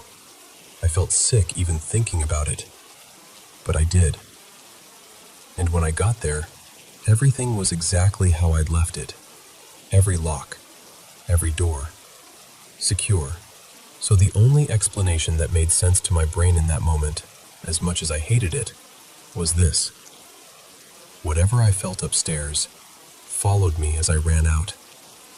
It waited until I was gone, and then it moved back through the building and triggered the alarms on its way upstairs. That's the part I can't shake, because usually the weird stuff is subtle, annoying, like the old TV turning on. But after that night, after I'd opened the door to communicating, even in the smallest way, it felt like the presence got stronger, like it realized I could notice it. Since then, I've gone back to ignoring it. I don't use the app anymore. I don't react to the TV. I don't talk about it in the building. But I still get the sense sometimes that it's trying to pull my attention back, like it's waiting for me to slip and acknowledge it again. And I don't know why. People always say, maybe it wants to tell you something. But what I felt wasn't curious or sad. It wasn't gentle. It felt wrong. It felt like something that wanted me closer for a reason that wasn't good for me. So, yeah, that's where I'm at. Have you ever had something like this happen? Something that only seems to happen to one person? And if you have, what did you do? Because I'm not trying to be brave here. I'm just trying to do my job and not invite something dangerous into my life.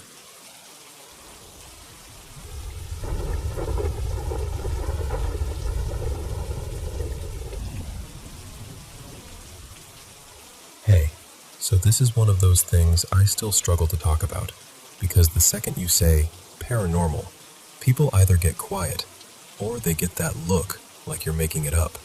And I'm not trying to convince anybody or win an argument. I'm just telling you what happened to me, the way I remember it. And honestly, I'm hoping someone out there will hear it and go, yeah, me too. The first time anything like this happened, I was really little, preschool little. We were in this cramped apartment, and my older brother, Tyler, and I shared a room. He had the top bunk, and we were doing what kids do, wrestling, shoving, laughing too loud. At some point, he swung a foot, and I went right off the bed. And I should have hit the floor hard, but I didn't. It's hard to put into words without sounding ridiculous, but it felt like I got caught, like the air itself held me for a second, like something grabbed me mid-fall and paused me just long enough that I didn't get hurt. I remember this weird, weightless feeling, like I floated for a beat before landing softer than I should have. I was probably 5. Maybe it was 94 or 95. I just know I was tiny, and I remember looking up after, confused, like, what was that? The second incident is the one that still makes my stomach tighten when I think about it. We'd moved into a house with my grandparents. More space, but somehow heavier, if that makes sense. My parents had added this extra room off the back. It used to be an old patio, and they built over it. There was a futon back there, a box fan, a little TV. So of course Tyler and I claimed it as our hangout room. We dragged in blankets, pillows, toys, made a whole messy kid nest out of it. One afternoon, Tyler suddenly froze and got that scared, tight look on his face. He whispered, "There's something in the blankets." And I remember rolling my eyes because he could be dramatic. I was like, stop lying. He wouldn't move. He just pointed. And where he pointed, the blankets looked wrong. Like the fabric dipped way deeper than it should. Like a pocket that didn't belong there. Almost like a dark little hollow formed inside the pile. I can still picture it. Not a normal shadow. More like the blankets swallowed the light. And because I was a stubborn little brat, I scooted closer, lifted my foot, and stomped right into it. Hard. Like, see? Nothing. The moment my foot hit, something wrapped around my ankle. Instantly. Not like fabric catching, not like a loose cord.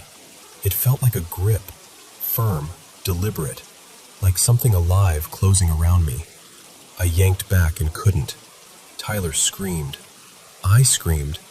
It was chaos. My mom came storming in, exhausted and furious, like, "What is wrong with you two?" She shoved the futon, tore through the blankets, flung pillows everywhere. Nothing. No animal. No object. No explanation. After that, we didn't play in that room again. Not because we were told not to. We just couldn't. I was maybe 8. Tyler maybe 9. Late 90s, give or take. Then there was the bathroom incident. This was still that same house. My mom was working long hospital shifts at the time, and my grandma traveled for work a lot. So some nights it was just my grandpa, my brother, my dad, and me. Their rooms were all down the hall, and mine was near the bathroom. One night I got up to pee. The house was quiet in that way houses get when everyone is asleep. Like the walls are holding their breath. I'm in there, half asleep, and right as I'm about to flush, I hear a knock on the bathroom door. I go, hello? I'm in here.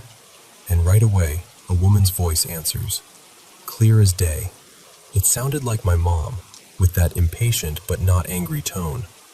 And I remember laughing because it sounded so normal, Like, really, Mom? I can't have 2 minutes? I washed my hands, still smirking, and then it hit me like ice water. My mom wasn't home. My grandma wasn't home either.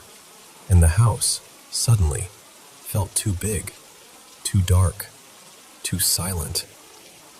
I didn't want to open the door. My heart was pounding.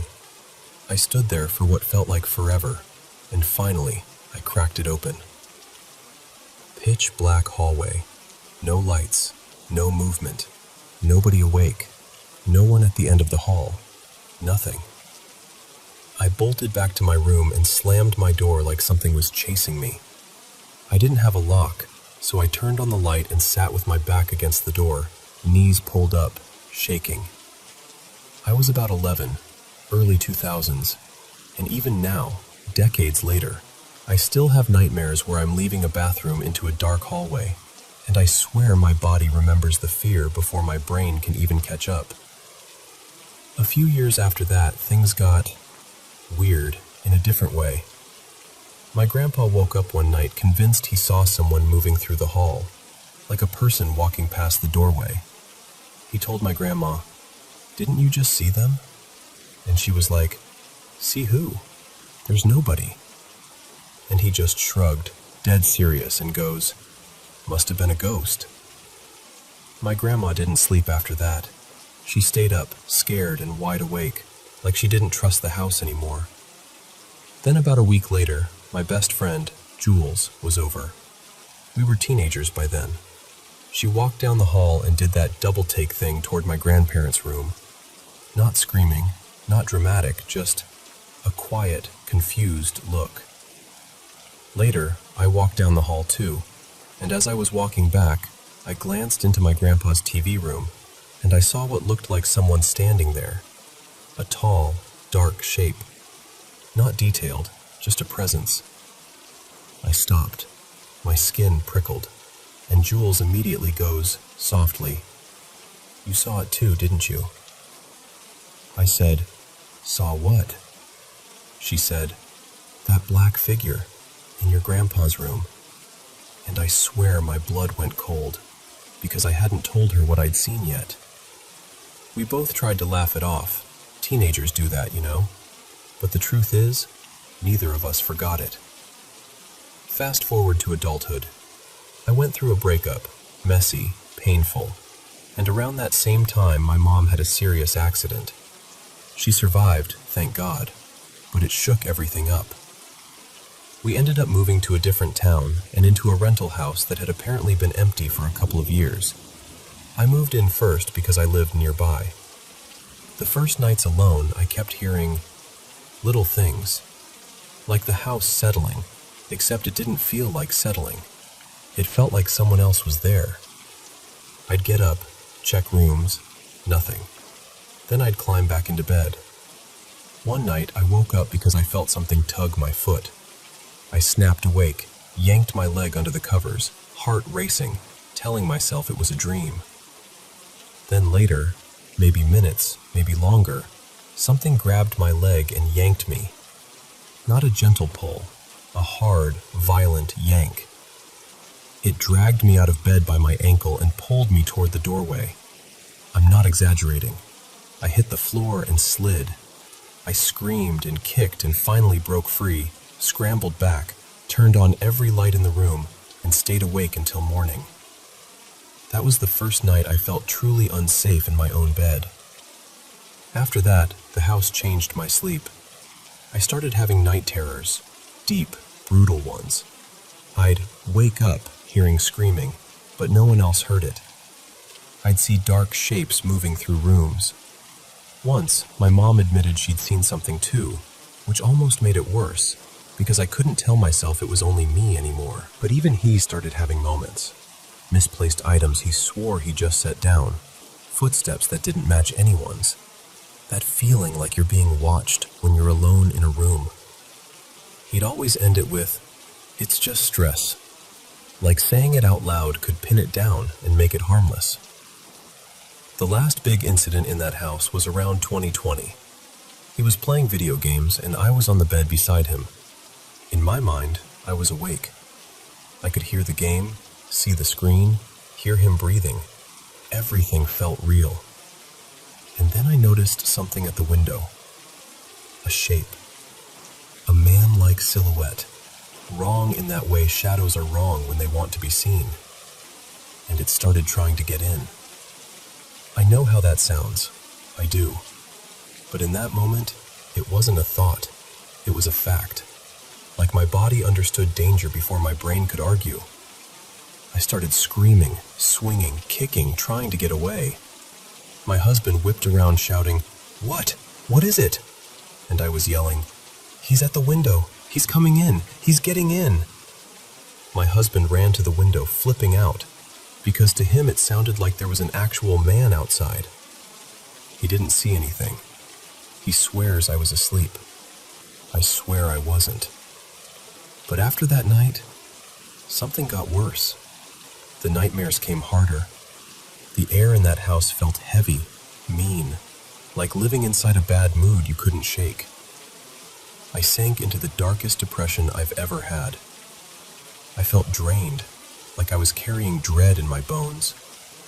And then, this part matters. We moved.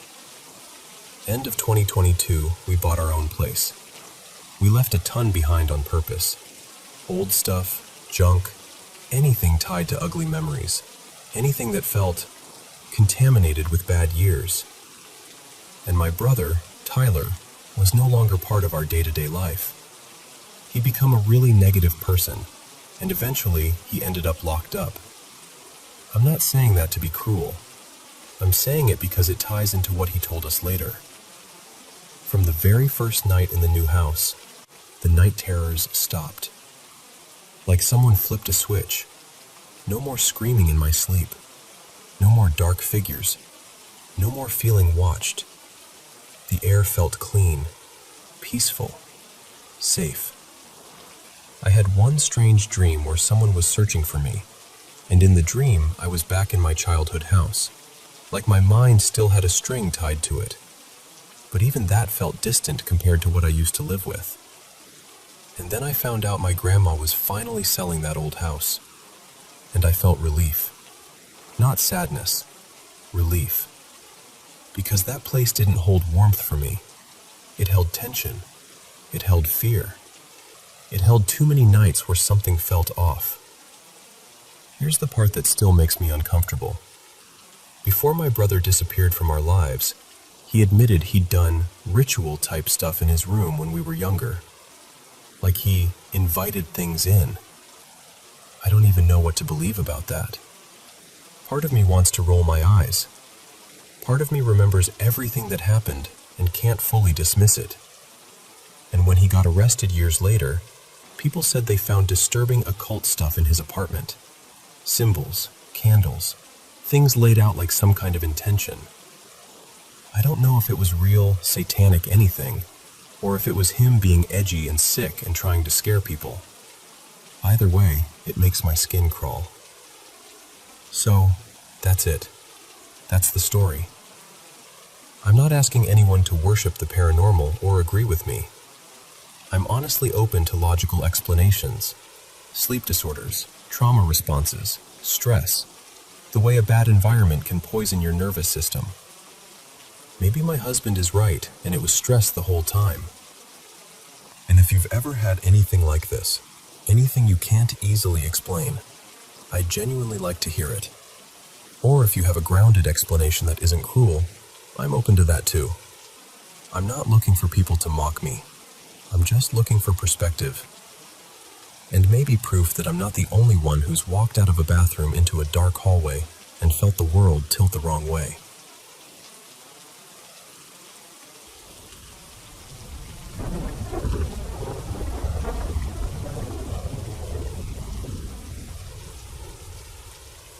So this happened about 6 years ago, back when I was still in school, and my bedroom was set up in what used to be our garage.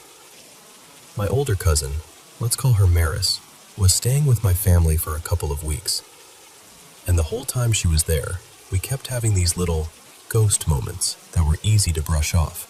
Like, you'd hear a sharp knock on the wall, and we'd be like, yeah, okay, the house is settling. even if it didn't sound like that at all.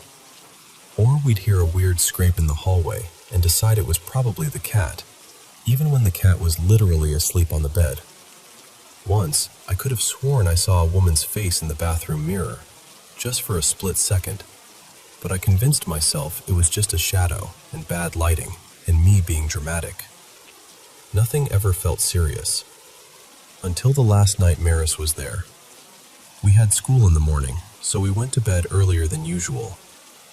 I remember being extra tired, that heavy kind of tired where you fall asleep before your head even sinks into the pillow. And then, somewhere in the middle of the night, I got shaken awake. Not gently either, like urgent. I rolled over, irritated and half asleep, ready to snap at Maris for messing with me. But she was still lying beside me, stiff as a board. And I remember reaching out and grabbing her arm like, "Are you kidding me right now?" No words. None. Just that awful silence. But then she looked past me, past my shoulder, and her face changed so fast it made my stomach drop. Like all the color drained out of her. Her eyes were wide, frozen, and I could see she was trying to breathe quietly, like making noise would make it worse. And before I even turned, I started tearing up, like my body already knew what I was about to see. The room was almost completely dark, except for a thin stripe of moonlight coming through the window. And because the room used to be a garage, the ceiling felt higher than a normal bedroom. Everything in there felt a little too open, a little too empty at night. I turned toward the corner of the room, and there were eyes. Not a face, not a shape I could really make out, just eyes. Way too high up, like impossibly high, 7 or 8 feet from the floor, higher than where a person's head should ever be. They weren't glowing like in movies. It was worse than that. I just remember the pale whites catching that tiny bit of moonlight, like they were watching without blinking. I started crying instantly. Quiet crying. The kind where you're trying not to make a sound because you're scared it'll notice. And Maris finally whispered, barely audible, "What is that?" That's the only thing I clearly remember her saying. And this is the part that still makes me feel weird about myself. Because instead of running or screaming or doing anything that makes sense, I laid back down. Still crying, still terrified. I just turned away and pulled the blanket up and, like my body hit an off switch, I fell asleep. Like I shut down. The next morning, we got up for school and it was heavy. We looked at each other and I knew she remembered. She knew I remembered. But we didn't talk about it right away. We just moved around the house like normal people pretending nothing happened. Then, in the kitchen, right as we were about to leave, I said, trying to make it sound casual, like I wasn't about to lose it, "I had a really weird dream last night." That's when we finally talked about it. We compared what we saw, what we felt, what we remembered, and everything matched, except for one thing. To this day, Maris swears I woke her up. She insists she never shook me awake at all. But I swear it was her. We kind of laughed it off, because what else do you do with something like that? You don't want to sound crazy. You don't want to be the person who's dead serious about eyes in the corner at breakfast before algebra.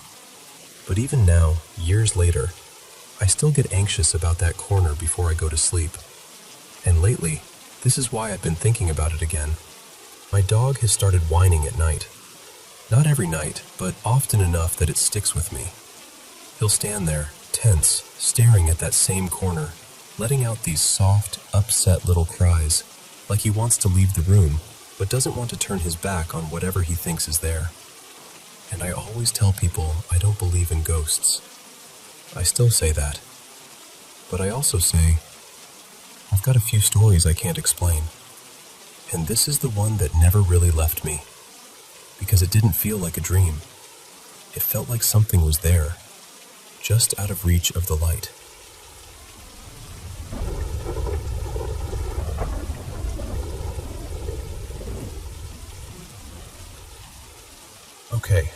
So I'm just going to tell you the way it happened, because even now, I'm not totally sure what to make of it. A few nights ago, 3, I think, I was riding with my Aunt Marisol on this quiet back road that cuts through a ton of trees. We weren't even going anywhere exciting, just heading home after visiting family. It was already getting late, like a little after sunset, and the sky had that deep blue look where everything feels slightly unreal. Then the car started acting weird. First a warning light, then this sharp beep, and suddenly the temperature gauge shot up like it was panicking. Marisol pulled into this small church parking lot that looked like it hadn't been busy in years. No other cars, no streetlights, just this wide stretch of cracked pavement and one side of it completely hugged by dense woods. Pines and underbrush packed together so tight it looked like a wall. We turned the car off because it smelled hot, like overheated metal. A minute later, she tried to start it again, and it wouldn't even cough. Nothing. So she called my Uncle Dwayne to come meet us, and while we were waiting, I got out just to breathe and stretch. And that's when I really noticed the woods. You know how sometimes trees don't just look like trees? Sometimes they look like a place you shouldn't stare into for too long? That's what it felt like. It was quiet in this heavy, pressing way, like the sound got swallowed the closer you looked. I took my phone out and snapped a picture to send my friend Tessa, mostly to be like, hey, this is creepy, right? And when I looked at the photo, my stomach did this slow drop.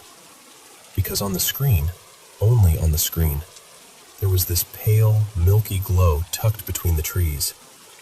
Not a flashlight beam, not eye shine, not anything I could explain. Just this soft, white shape, like fog lit from inside. And it wasn't there when I looked with my actual eyes.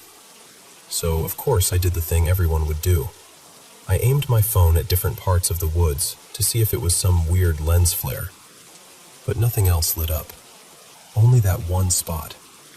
And there weren't any lamps or headlights or reflective signs around us that could have caused it. Just trees. Just dark. My uncle got there, and after a lot of messing around under the hood, we ended up getting the car towed. We made it home, and I remember walking into my room and feeling this sudden wrongness. Like the air wasn't hostile exactly, but it didn't feel like mine anymore. I told myself it was just stress, just adrenaline, and I went to bed. The next morning is when things started lining up in my head in a way I didn't like. I woke up to knocking on my window.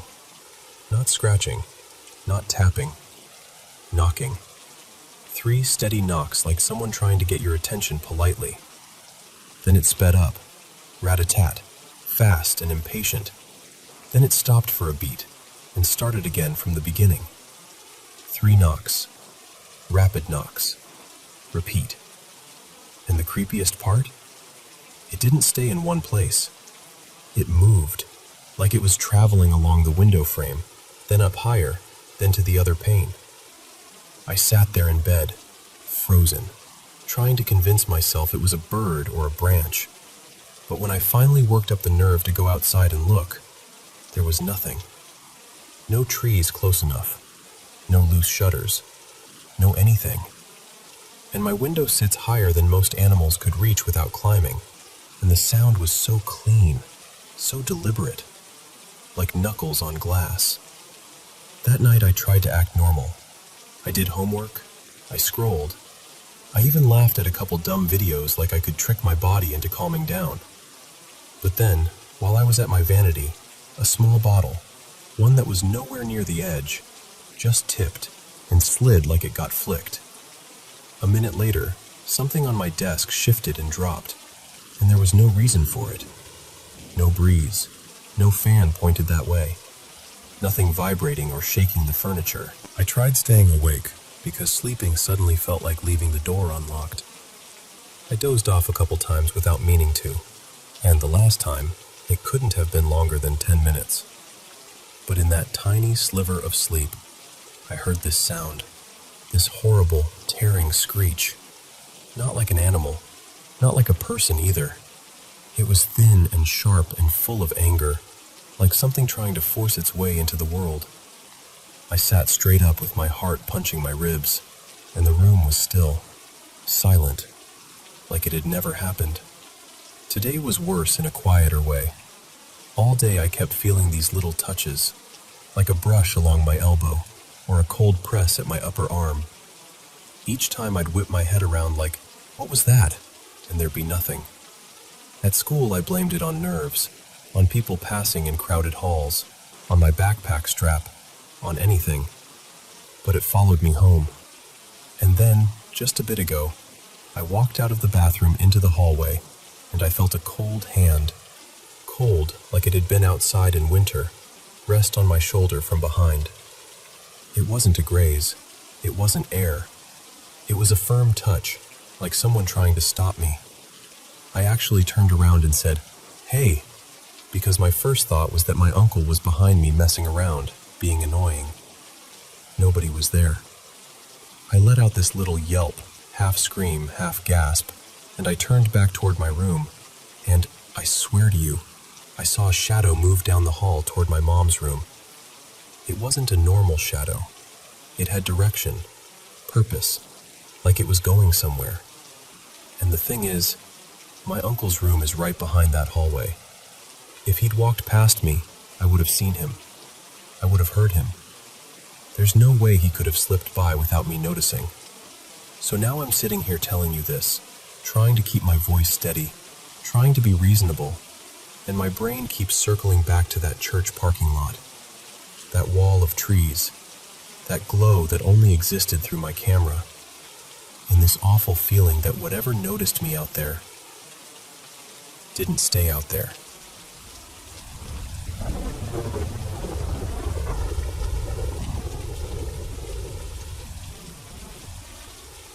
So, I want to tell you about the house I grew up in. My family lived there for about 16 years, and for most of that time, weird stuff was just part of the background. Not like every single day, but often enough that you'd stop arguing with yourself about it. When I was a kid, maybe 7 or 8, my mom would sometimes leave me and my sister Maya home for a couple hours while she finished work. And more than once, we'd be in the kitchen and the cupboard doors would start opening and closing on their own. Not a gentle creak either, like someone was deliberately doing it. Sometimes one door, then another, like it was moving down the line. One time it got so intense, I actually picked up the phone and called my mom at work because I didn't know what else to do. There's one moment I can still picture so clearly. This heavy marble paper towel stand, like a chunk of stone, the kind that feels cold even in summer, shifted, lifted a little, and then slammed down on the counter. And I need you to understand, that thing was so heavy we couldn't even lift it properly at that age. Not together, not without struggling, but it moved like it had hands. And then there's the missing things thing. Not the normal, where'd my socks go kind of missing. I mean, something will be in your hand, you'll turn for a second, and it's just gone. You tear the room apart, shake out blankets, check under pillows, get frustrated, leave the room to look somewhere else, and when you come back, it's sitting right there, on top of the bed, like it's been placed there to prove a point.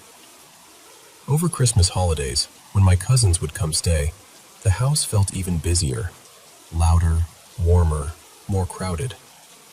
But that's when I saw something that still makes my stomach flip. I was in my room, and I saw what I swore was Maya, my little sister, run up the stairs and dart into the closet in the next room over. I called out like, "Maya?" and went to grab her, expecting a giggle or a "what?" And the room was empty. The closet was empty. No one. Nothing. My grandma lived in the basement for a while too, and she had her own stories.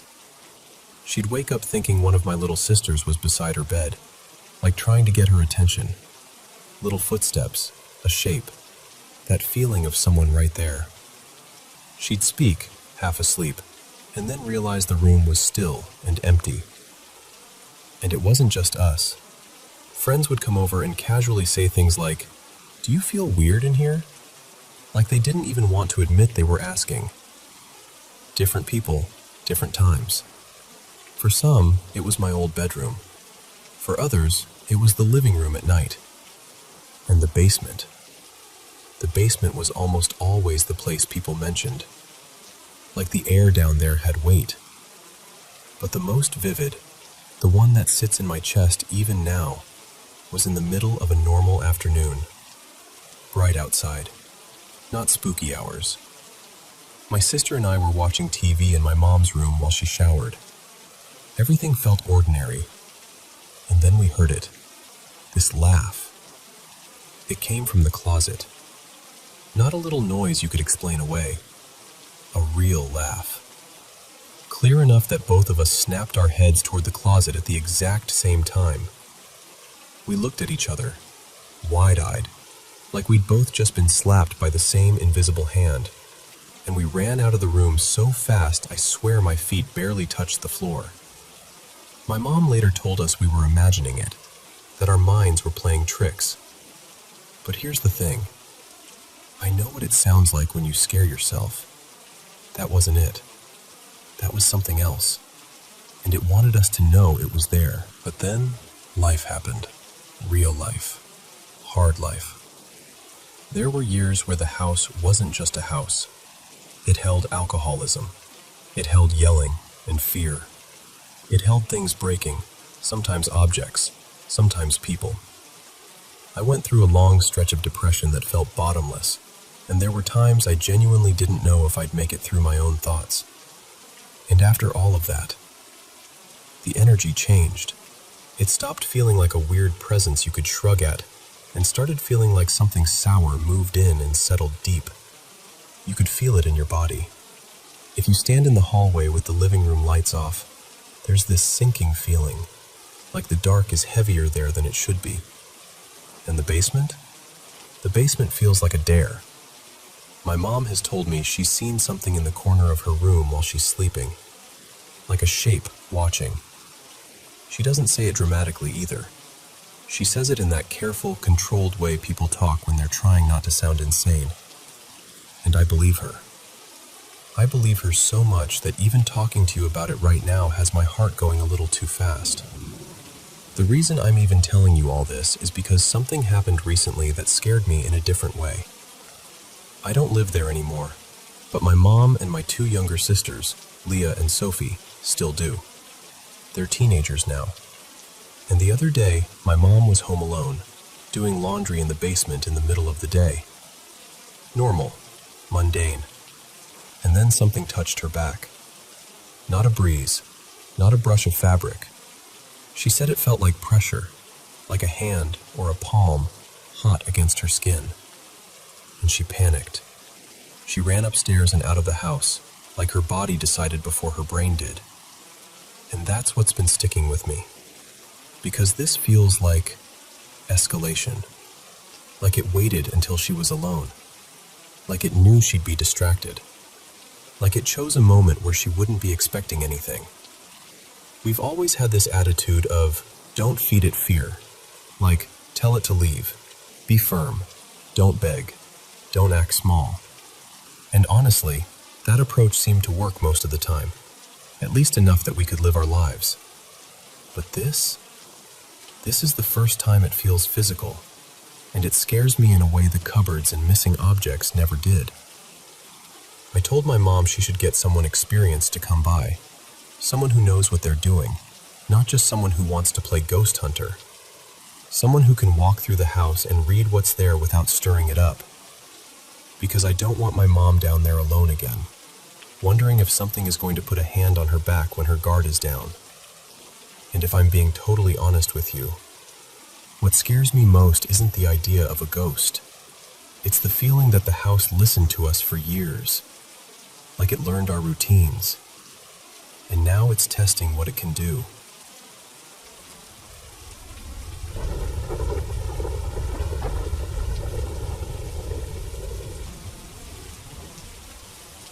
So, this is one of those things where, if I hadn't lived it, I'd probably roll my eyes a little. About a month ago, my wife, Mara, and I started having these insanely vivid dreams, like every single night. Mara's always been the dreamer between us. She gets night terrors sometimes, so vivid sleep stuff isn't exactly new for her. But me? I'm usually the guy who wakes up and goes, "I slept," and that's the whole story. Except suddenly I'm remembering everything. Whole scenes, whole feelings. Like my brain is filming movies and forcing me to watch the replays. Most of them were just annoying dream weird. Like one night I'm pedaling a bike down this steep hill chasing somebody, and no matter how hard I push, it's like I'm stuck in slow motion and they're gliding away effortlessly. Another night I'm trying to wipe fingerprints off the windows in our house, and every time I set the spray bottle down, gone. Paper towels, gone. And I keep marching back to the same cabinet under the sink like a fool, getting more and more furious, like I'm being pranked by an invisible toddler. But then a few of the dreams shifted into this darker lane. There was one where I noticed smoke curling out of our bathroom. I ran to grab the fire extinguisher, and by the time I got back, the whole room was just engulfed. Like fire climbing the walls, roaring, heat in my face. And I'm standing there thinking, why isn't the smoke alarm going off? It's the weirdest detail, but it's what stuck with me. This quiet, dead silence while everything burns. The next morning I'm telling Mara about it, half laughing at myself for dream panicking.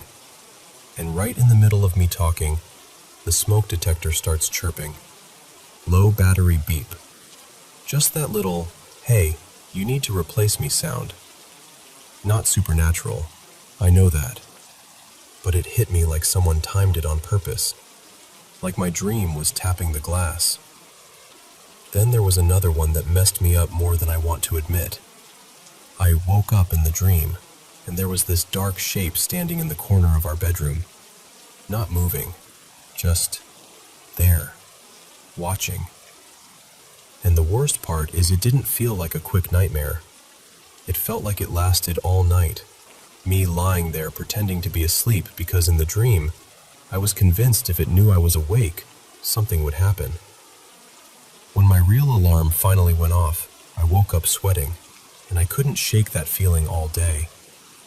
Like every hallway in my house had an extra set of eyes. But the thing that really turned my stomach happened a few mornings after that. I had this dream 3 times in the same night. Same exact sequence. Someone is standing next to the bed, and they press a hand down hard against the side of my face, like a palm pushing into my cheekbone. Every time it happened, it scared me so badly I snapped awake. And here's the part I can't explain. When I woke up, I could still feel the pressure. Not like, oh, I imagined it. Like my skin still remembered it. The 3rd time I jolted awake, the room looked brighter. Morning light. And I realized our son, Eli, he's 3, was in bed with me. Mara's usually up early, so her side was empty like normal. Eli was lying in her spot, wide awake, staring at me with this confused little frown, like he was trying to solve a puzzle. And before I can even say anything, he goes, in this calm little voice, "Whose hand was that?" Instant goosebumps, like my whole body tightened. I laughed, because what else do you do when your kid says something like that? And I went, "What do you mean, buddy?" I swear my stomach dropped. I asked him, "What hand?" And he points right at my face, right where I'd been feeling it in the dream, and he goes, "It was there." I'm panicking on the inside, but I do that parent thing where you force your voice to stay light, like you're narrating a cartoon. I'm like, "Huh? I don't know what you mean. Look, these are my hands." And I whip my hands out from under the blanket and do this goofy face like I'm trying out for a children's show. And that's all it took. He smiles like, "Oh, okay." And he leans in and asks for a hug. I hugged him, obviously. But inside I was thinking, did you just see something I didn't? Or did I bring something into the room with my own stupid dream? I didn't bring it up again after that. Not to him. I didn't want to plant anything in his head. And then last night, because apparently we're just collecting these moments now, Eli decides to casually ruin my evening. We're sitting on the living room floor playing with toys, and out of nowhere he goes, "Who is the black spiky man?" I'm like, "The what?" And he says it again, totally matter of fact. "The black spiky man." I asked him, "What man?" And he points toward the kitchen and goes, "In there." I tried to keep my voice normal, but I could feel my skin prickling. So I do the logical parent thing and go, "Oh, maybe you saw a shadow. Can you show me?" And Eli nods like this is the most reasonable request in the world. He takes my hand and walks me into the kitchen like he's giving a tour. He looks around for a few seconds, slowly, like he's scanning, and then he goes, "He's not here." And I'm like, "Oh, good. Okay. Must have been your imagination." And I just dropped it. Because what else am I supposed to say? Cool. Tell the shadow man I said hi. So now I'm sitting here trying to file all of this into a nice, neat box labeled coincidence. Maybe it's just stress. Work's been heavier lately, and when I'm stressed, my sleep is trash. Maybe that explains the dreams. Maybe the smoke alarm beep was just a smoke alarm doing smoke alarm things. Maybe the hand moment was my brain blending dream stuff with waking up and noticing my kid next to me. Maybe the black spiky man is just a 3-year-old being a 3-year-old because kids say unsettling things like it's a hobby. But here's the detail that started bothering me once I replayed the timeline. Right around when all this began, we went to a family christening, Mara's side of the family. After the service, there was this little get-together, and at the end they handed out party favors, small gift bags with sweets and a little keepsake. In ours, there were these sugared almonds, which, gross, we tossed them the minute we got home, and these tiny prayer beads. Not expensive or anything, just a simple little set. And for some reason, Mara and I both took them out and hung them from the lamps on our bedside tables. Like a little decoration. Like, "Aw, that's nice." I can't swear on my life that the first night of the dreams was exactly the night we hung them up. But it was close. Close enough that my brain keeps circling it like a dog sniffing something strange. And maybe it's nothing. Truly. Maybe it's all just timing and stress and a kid with a spooky imagination. It gets hard to laugh it off. It just does.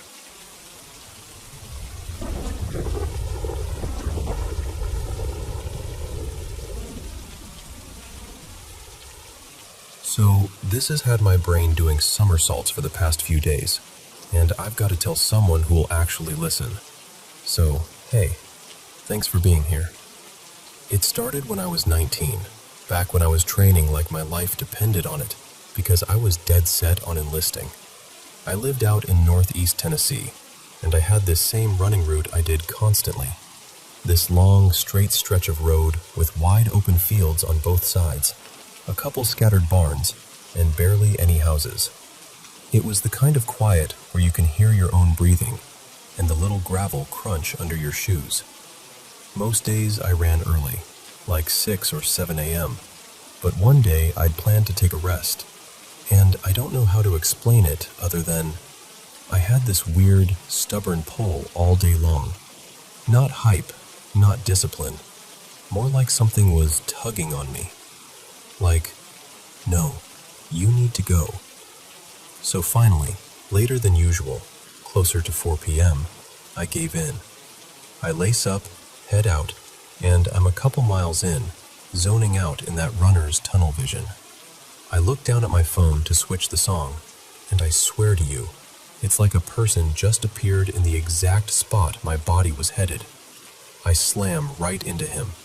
He goes down hard, and I'm instantly panicking, like, oh my God, I just destroyed an old man on the side of a rural road. I drop down, grab his arm, and help him up as fast as I can. I go, "Man, my bad, sir. I didn't even see anybody out here." He brushes dirt off himself and goes, "You're fine." But then he looks at me, and I mean really looks at me. His face, it changes in a way I still can't shake. Like he's gone pale, like the air got sucked out of him. His eyes widen, and his mouth just kind of hangs open, and he looks at me the way someone looks at a nightmare they can't wake up from. I've seen people get startled. I've seen people get scared. This was different. This was pure, cold, gut-level fear. Then he sticks his hand out toward me, almost like he's reaching for proof that I'm real. I didn't know what to do with that. I kind of stepped back, awkward, and said something like, "Take care. Sorry again." And he just stood there staring as I jogged off, confused as hell, checking over my shoulder like maybe he was going to say something. But he didn't. I finished my run and tried to forget it, except I never really did. Now here's where it gets unreal. Fast forward about 9 years. I'm in the army now, been in for a while. I'm stationed closer to home than I used to be. I've put on a lot more muscle, and because of a religious exemption, I've got this full beard I keep groomed. I'm not the skinny kid I was. I'm a sergeant now, older, steadier, the kind of tired you can't fix with sleep. Holiday leave comes around, and I get this strong feeling that I need to go home. Not just, it'd be nice. More like that same tug from years ago. Quiet, persistent, impossible to ignore. So I fly into East Tennessee and stay at a hotel. A couple days pass, and one afternoon the weather is perfect. Early fall, that crisp air that smells like leaves and distant wood smoke. Nostalgia hits me hard. I keep thinking about the old place I lived near as a kid, and this guy my mom used to date, Caleb, still lives out that way with his kids. Around midday, I decide to drive over and say hi. We sit around talking like no time passed, catch up on life, laugh about dumb old memories. We even crack a couple beers just because it feels like one of those rare moments where you can breathe. And then, out of nowhere, I get the urge. I kinda want to go walk my old running route, I tell Caleb. Just for the nostalgia. He's like, "Yeah man, go for it." It's quiet in the exact same way I remembered. Fields stretching wide on both sides. The road just cutting forward like it never ends. A light breeze moves through the grass. No cars, no people, just that big, open silence. And I'm walking, thinking about how that road used to be my whole world. When suddenly, I get hit. Not like bumped, not like I tripped, like I got tackled. My body jerks and I stumble, and my phone flies out of my hand and skitters into the gravel. I'm stunned, heart thudding, brain scrambling for an explanation, because there's nobody around. I don't even have time to fully push myself upright before I hear a voice, right above me. "My bad, sir. I didn't see anyone else around here." I freeze, because I know that voice. I know that exact line. I grab for my phone, my fingers shaking, and I hear myself say, automatically, like it's already scripted, "All good." Then I look up, and the entire world tilts. It's a kid, 19, breathing hard from a run, earbuds in, phone in hand. Same height I used to be, same face I used to have, same posture, same everything. It's me. Not looks like me, not reminds me of me. It is literally me, years younger, standing there with that confused, apologetic expression I remember making. Because I made it. My mouth goes bone dry. My chest tightens like I'm about to have a panic attack. I try to say something, anything, but it's like my body forgets how to speak. All I can do is lift my hand toward him, reaching out without thinking. Like if I can touch him, then maybe my brain will have something solid to hold on to. He looks at my hand, gives this small, polite smile, like I'm just some stranger being weird, and says, "Take care. Sorry again." Then he puts his earbuds back in, and he runs off. And I'm just standing there. For maybe 3 seconds, maybe 10. Time didn't feel right. I'm trying to force my mind to make sense of what just happened. Then I snap out of it and yell the first name that comes to me, like shouting a name could anchor reality. "Eli! Hey, Eli, come back!" And I take off after him, sprinting down that open road. But here's the thing. It's a straight road, wide fields, nowhere to hide, no turns, no cars that picked him up, no trees thick enough to swallow a person. And still, he's gone. Just gone. Like the road ate him. I slowed to a stop, bent over with my hands on my knees, breathing like I'd been dropped into someone else's life. I kept scanning the horizon, waiting to see him crest a little rise or hear his footsteps. Nothing. Just the wind moving through the grass. And now, every time I replay it, it feels like a dream. But it doesn't behave like a dream. The details are too sharp. The fear I felt looking at him was too real. And the part that messes with me the most? I remember that day when I was 19, when I ran into that bearded man who looked at me like he'd seen a ghost. I remember his face, and I swear to you, I was looking at my own.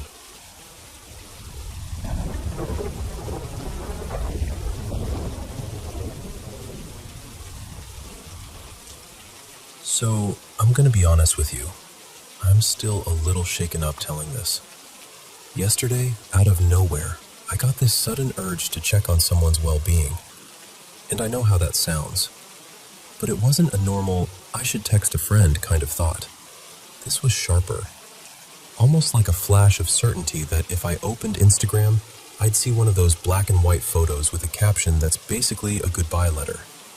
The only problem was, I had no clue who it was supposed to be. And I spiraled a bit. I actually went so far as to pull up a couple obituary sites for my city, those public death registries that cover the metro area. I didn't find anything, which wasn't surprising.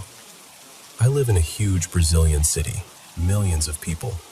So even if the feeling did mean something, what were the odds the exact person would even show up there? Those sites don't catch every single death, right? But the feeling didn't go away.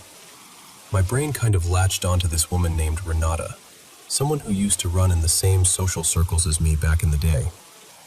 Renata had struggled with mental health for years, and a while back, maybe like 8 or 9 months ago, she just disappeared from social media completely. And here's the thing, if you're Brazilian, you get it. Social media isn't just social media here. It's like proof of life. Having zero digital footprint is unusual, especially when you've got a ton of mutual friends. So my mind went there. What if something happened? I checked. Nothing. Not on her profile. Not on family members' profiles. Not even those indirect little clues people leave without meaning to. It was quiet, but not in a scary way, just quiet.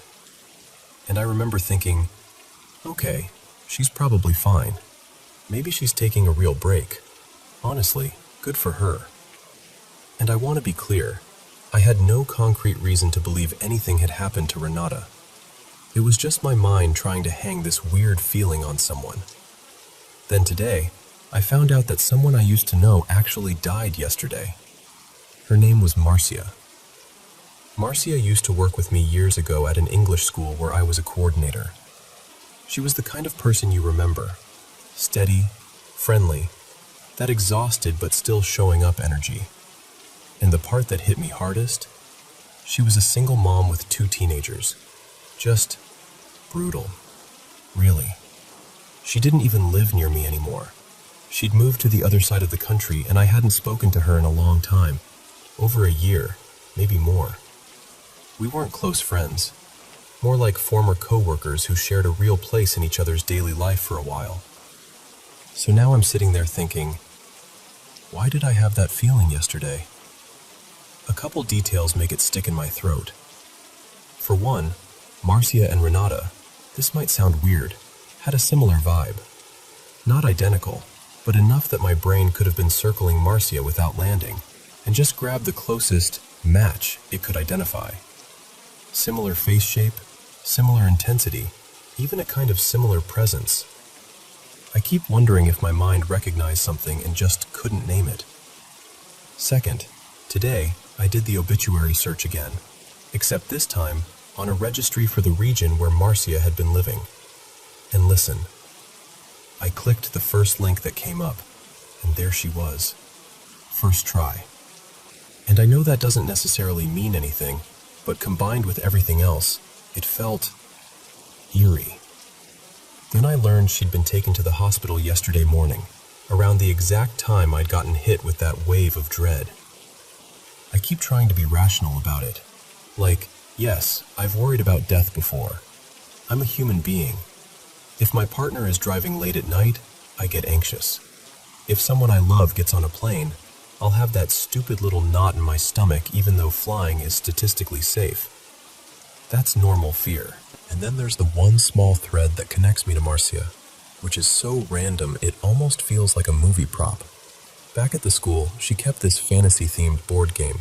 She was a huge nerd about it, in the best way. The students loved it. When she moved away, she left it behind. Later, when the school shut down, I found the game packed away in a closet, and I took it home instead of letting it get tossed. Last weekend, my wife and I re-watched a bunch of movies in that same adventure fantasy vibe, and afterward I remembered the board game. I dug it out, threw it in the trunk, thinking I'd bring it to a couple students I teach privately sometimes. Just a harmless, practical little decision. And I swear, when I held that box in my hands again, it was the first time I'd thought about Marcia in a long, long time. Like my brain pulled her name from the bottom of a drawer.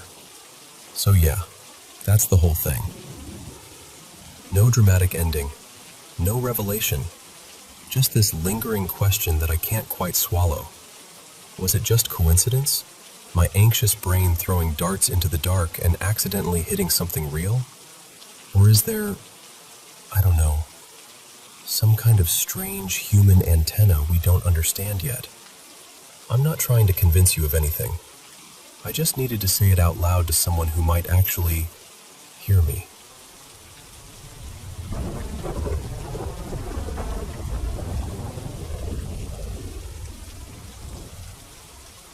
So, I grew up spending nearly every summer in Croatia. My family had this little house outside a seaside town. Not right in the middle of everything, but close enough that you could smell the pines and the salt in the air at the same time. And every year, like clockwork, I'd show up, sunburned within 2 days, and fall right back into the same friendships like no time had passed. There was this tradition the older kids passed down to the younger ones. You know the kind. Half adventure, half proof you're brave now. We'd hike up into the rocky hills behind the village. It's not one single mountain, more like a long, rugged ridge that keeps climbing and folding over itself. Up there's a wide, open pasture. Goats or sheep sometimes wandered through, and an old stone hut that had been abandoned for ages. Shepherds used to sleep there overnight back when people actually watched their flocks the old way. The hike itself wasn't that bad. Honestly, it was the kind of walk you could do while joking around and throwing pebbles at each other. Except for one spot. There's this section where the path narrows and you have to shuffle along the edge of what's basically a deep split in the rock, like a ravine or a crack that drops a few meters straight down. And at the bottom there are these big, ugly boulders, the kind you don't want to imagine landing on. It isn't technically a cliff, but it feels like one when you're a kid and you can't stop looking down. That day it was 4 of us at first, me and 3 friends, and we decided we were finally doing the hike to the hut on our own. On the way up, we passed the house of another friend, Luca. We spotted him out on the terrace, leaned over the fence, and shouted up like, "Hey, we're heading up to the old hut. Come with us." He grinned and said yes, like it was the easiest decision in the world. He grabbed his shoes, came down, and joined us. Just like that. 5 kids, laughing, sweating, feeling like explorers. Everything felt normal. Completely normal. And then we reached that narrow part. I remember it so clearly because the air felt a little different there. Quieter somehow, even though nothing changed. We went one by one, kind of sidestepping along the rock. Luca was behind us. And then, out of nowhere, he screamed. I don't even know how to describe it without sounding dramatic, but it wasn't a normal scream. It wasn't "I slipped," or "I'm scared," or "I hit my knee." It was a scream that sounded like someone dying. Like the kind of sound your body understands before your brain does. A raw, animal, final kind of terror that went straight through us. We spun around and saw him fall. Just drop out of sight into that split in the rock. And the scream kept going until it didn't. Until there was this sudden, sickening silence after the impact. We froze. Every one of us. Like our brains refused to accept what we just watched. I remember my heart pounding so hard it made me feel dizzy. Someone kept saying his name, over and over, like saying it enough times would change what we'd seen. We crawled forward and looked down, but it was too deep, and the rocks below were twisted and uneven. No movement, no answer, nothing. We were kids, no phones, no way to call anyone, just those old little brick Nokias, and even then we didn't have them with us on the hike. So we did the only thing we could do. We ran. We ran back down the path like we were being chased, crying, shouting, tripping over stones, calling for help, not even caring if we fell ourselves. We didn't stop until we saw the first rooftops of the village. We sprinted past the gate, and I swear to you, my legs nearly gave out, because there he was, Luca, standing there with his parents, alive, calm, completely fine. I can still feel the way my stomach dropped when I saw him, like my body short-circuited. We just stared at him, gasping for breath, pale as sheets, eyes wide open like we'd seen a ghost. Because we had just seen him fall. We had heard him scream like he was dying. All 4 of us. The exact same scream. The exact same fall. The exact same awful silence afterward. For a split second, my brain tried to grab onto the idea that he'd somehow played a prank. But it didn't fit. You can't fake that kind of scream. You can't fake that kind of fall. And even if you could, how could he possibly be here already, without a scratch, without dirt on him, without even looking out of breath? His parents rushed toward us, alarmed, asking what happened, why we were crying, why we looked like that. And we just spilled it out, talking over each other, pointing back up the mountain, barely able to breathe. The adults didn't laugh. They didn't brush it off. They knew us. They could see our faces. They could hear it in our voices. That we weren't trying to tell some spooky story for attention. We were terrified. So the adults gathered people immediately and went up to that ravine. Their thinking was simple. Maybe it wasn't Luca. Maybe it was someone else. A tourist. Another local kid. Anyone. They searched for a long time. And they found nothing. No body. No injured person. No sign that anyone had fallen at all. And here's the part that still makes my skin prickle. While we were up there hearing that scream and watching him die, Luca was apparently in town with his parents, running errands, completely elsewhere, like it was an ordinary afternoon. To this day, people from that village still bring it up sometimes. Not in a campfire story way, but in that quiet, uneasy way people talk about something they genuinely can't explain. And the four of us who were on that path, we've never forgotten it. Not the image of him dropping out of sight, not the way the world went silent afterward, but especially not the scream. That scream stays with you. And the strangest thing is, we're not the kind of people who go chasing paranormal explanations. None of us were raised to believe in that stuff. Even now, I don't sit here claiming I know it was something supernatural. But I also can't pretend it didn't happen. If it had only been me, I might have convinced myself over the years that my mind invented it. Some weird childhood panic, a misheard sound, imagination running wild. But it wasn't only me. It was all of us. 4 kids, hearing the same scream, seeing the same fall, carrying the same shock in our faces when we reached the village. Luca's fine. He grew up. He's living his life. But in a way, it still feels like we lost him that day, even though we didn't. Like some version of him died in front of us on that rock, and we're the only ones who remember it. And every time I think back to it, the first thing I hear isn't my own voice or my friends shouting for help. It's that scream. That terrible, impossible scream.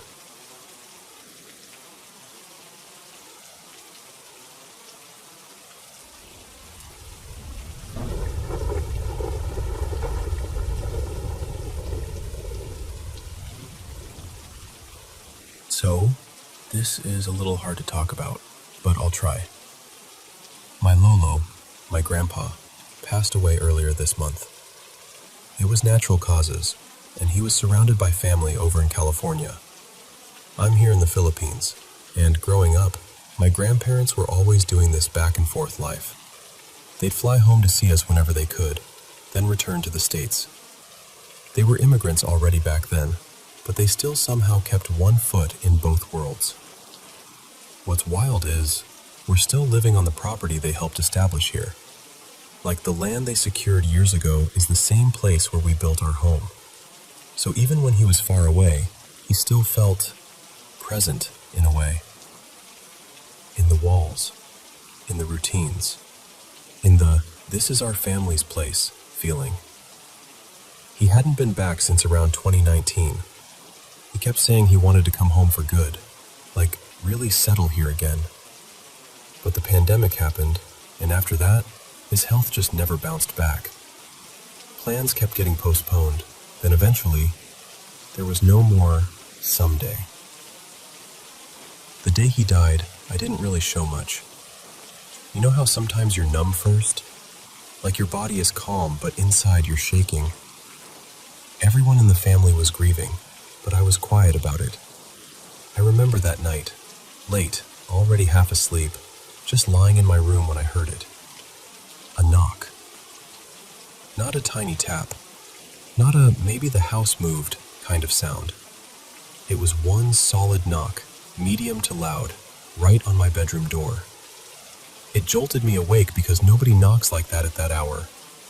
I sat up immediately, heart racing, and went to open the door. And there was no one. I stepped out into the hallway to check. Empty. Quiet. My younger brother was still awake in the next room, scrolling on his phone, so I asked him, "Did you knock?" He looked at me like I was weird and said, "No." And I could tell he meant it. He was half asleep and annoyed in that genuine way people get when you wake them up with something random. I tried to shrug it off. Maybe I imagined it. Maybe the house creaked. Maybe it was just one of those things. But then it happened again. A couple nights later, my dad experienced it in their room. He told us he heard 2 knocks this time, 2 distinct ones, like someone knocking, pausing, then knocking again. The first time, he got up and checked outside the room, then even went downstairs thinking maybe someone was messing around. Nothing. So he went back up to sleep, and then it happened again, same pattern. The second set of knocks was softer, but still clear enough that he couldn't ignore it. Then, a day or so after that, my mom heard it too. She was getting ready, like dressing, doing her usual routine, and she heard a knock and assumed someone downstairs was calling her. So she called back, "Yeah?" No answer. She went out to check, thinking someone needed something, but everyone was busy doing their own thing, no one even near her door. And then, it came back to me. Just 3 nights ago, I was in my room with my boyfriend, Miguel, and our dog. We were watching a show, Netflix, lights low, totally relaxed. Our dog was lying there, calm, not even restless. Then we heard it. 2 soft knocks on the door, gentle, but unmistakable, like someone trying not to startle us. I froze. Miguel looked at me immediately like, "Did you hear that?" I didn't even answer right away because my brain was doing that thing where it tries to explain it before it lets you feel anything. I got up, opened the door fast, and again, nobody. Hallway empty, house quiet. Because I've lived in this house basically my whole life. I'm 26 now, and in all those years I've never had anything like this happen. Not once. And now it happens, first on the day he dies, then again to my dad, then my mom, then back to me. I don't know what I believe. I'm not saying it's definitely something paranormal. I'm not claiming it's my grandpa for sure. But the timing feels personal. Like the house is doing something it never used to do. And honestly, I think what scares me isn't just the knocking. It's what it might mean. Like, is it a goodbye? A reminder? A sign that grief is louder than we think, even when we're trying to be quiet about it.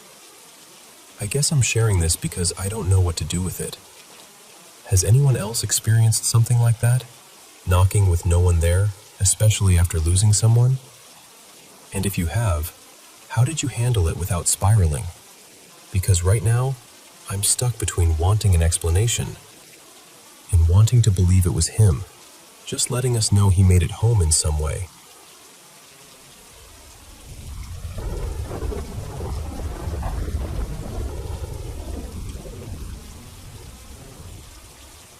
So, recently I was talking with a friend about death, about people passing, and it brought me right back to something I don't tell many people. When I was 15, I lost my older sister, Maya. She died from an overdose when she was 29, and even saying that out loud still feels sharp, like it has edges. She was genuinely one of the best people I've ever known.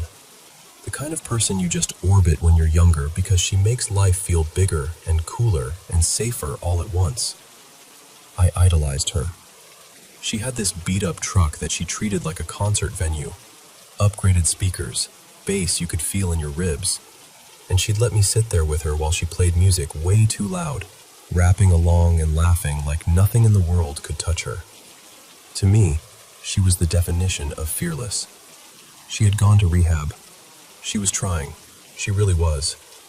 And then she relapsed, hard. And that relapse is what took her from us. There's a lot that happened leading up to it. Details I keep close, because some things just don't belong on the internet. But I'll say this. It was a shock that didn't just knock the wind out of our family. It rearranged us. About a month after she died, I had this dream. And I know people say dreams feel real, but this was different. It wasn't fuzzy or symbolic. It felt like she was there. In the dream, I was holding her, hugging her so tightly I could feel that familiar shape of her shoulders, like my body remembered her before my mind did. We were both crying, ugly crying, the kind where you can't even talk right. It was gut-wrenching, but also strangely calm underneath it, like something sacred was happening. And right before I woke up, I remember her pulling back just a little, just enough to look at me, and she said, really clearly, "I have to go now." I woke up sobbing. Like I sat straight up and the tears were already happening, as if I'd been crying in the real world too. I don't even know why, but I got out of bed immediately and walked into the living room. It was still early. Quiet house, dim light, that heavy stillness you get before the day fully starts. And my mom, Denise, was already there. She was standing in the living room like she'd been placed there, almost frozen.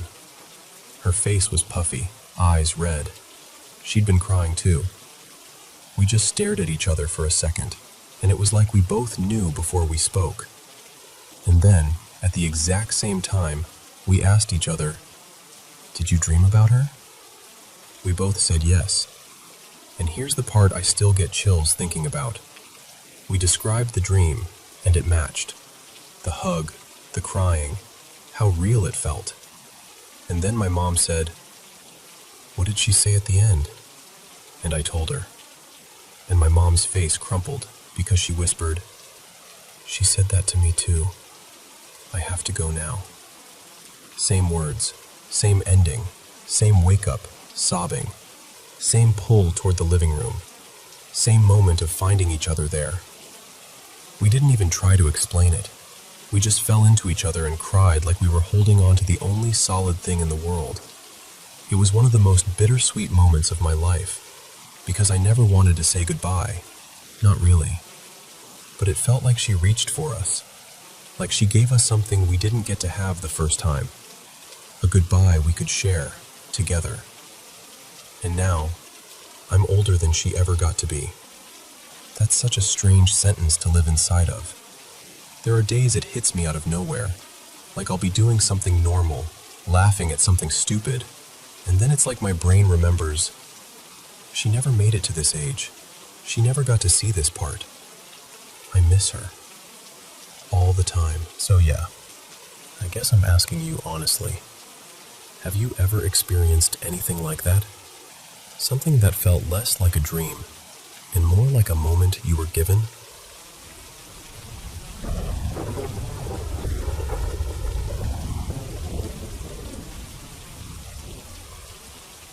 Okay, this has been stuck in my head ever since it happened, and I still don't know what to make of it. I'm not saying it was definitely paranormal. Honestly, half of me is skeptical, and the other half is like, yeah, but what if it wasn't nothing? So this was a couple months back. We'd just had our little boy, Milo, and he was around 5 months old at the time, right in the thick of teething. You know that stage where they look so tiny and sweet, but they're also miserable and nobody sleeps? That was us. That day in particular was brutal. I'd been on baby duty for hours, rocking him, walking around the house, trying different bottles, pacing the hallway like a zombie. By the time night came, I was completely wrung out. And when you're that tired, your brain starts telling you stuff. I kept thinking I was messing everything up, like I was failing him, like I wasn't cut out for being a dad. Eventually, I managed to settle Milo down. The house finally went quiet. My partner, Tessa, was asleep, and I remember lying there thinking, okay, just sleep. Please just let me sleep. And that's when it happened. At first it was this deep humming sensation inside my body. Not like a noise in the room, like something in me, like my chest and ribs were vibrating.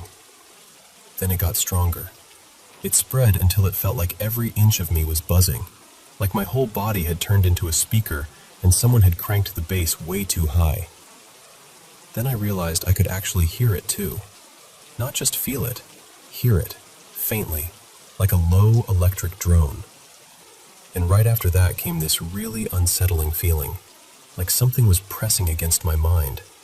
Like, I don't know how else to say it, like something was trying to force its way into my head.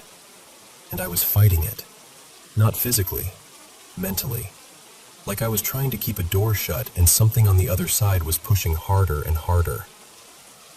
For a few seconds, 5, maybe 10, it felt like a struggle.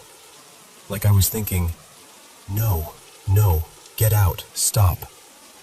And then suddenly, it was like I lost my grip, like the door gave way. And the moment it did, the vibration surged. It wasn't just buzzing anymore. It was intense, like wind blasting through me, like my whole body was being shaken from the inside. And then there was sound, this high-pitched, chaotic talking. That's what it felt like a voice, but not in any language I knew.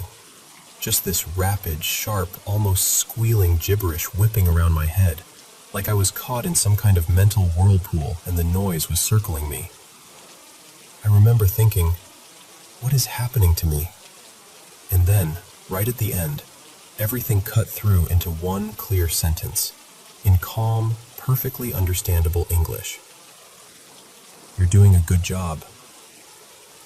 That's it. Just those words. And the second I heard them, it was like something unclenched inside me. All the fear drained out.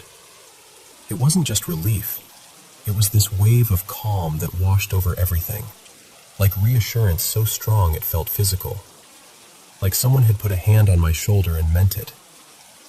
And then, instantly, everything stopped. The vibration, the sound, the pressure. Gone. Like someone flipped a switch. I was just me again. Lying in bed. Quiet room. No humming.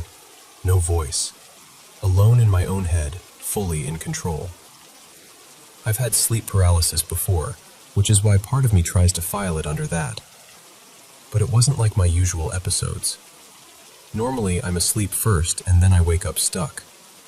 This time it happened right as I was drifting off. And I've never had anything like a voice, especially not something that felt separate from my own thoughts. And sleep paralysis has always been negative for me. Creepy, dark, that awful dread. This was the complete opposite. It scared me at first, but the ending was weirdly beautiful. What I do know is this: those words stuck. They actually helped. Even now, on the hard days, I remember that sentence. You're doing a good job. And it still hits the same. And if it was a message, then it showed up at the exact right time.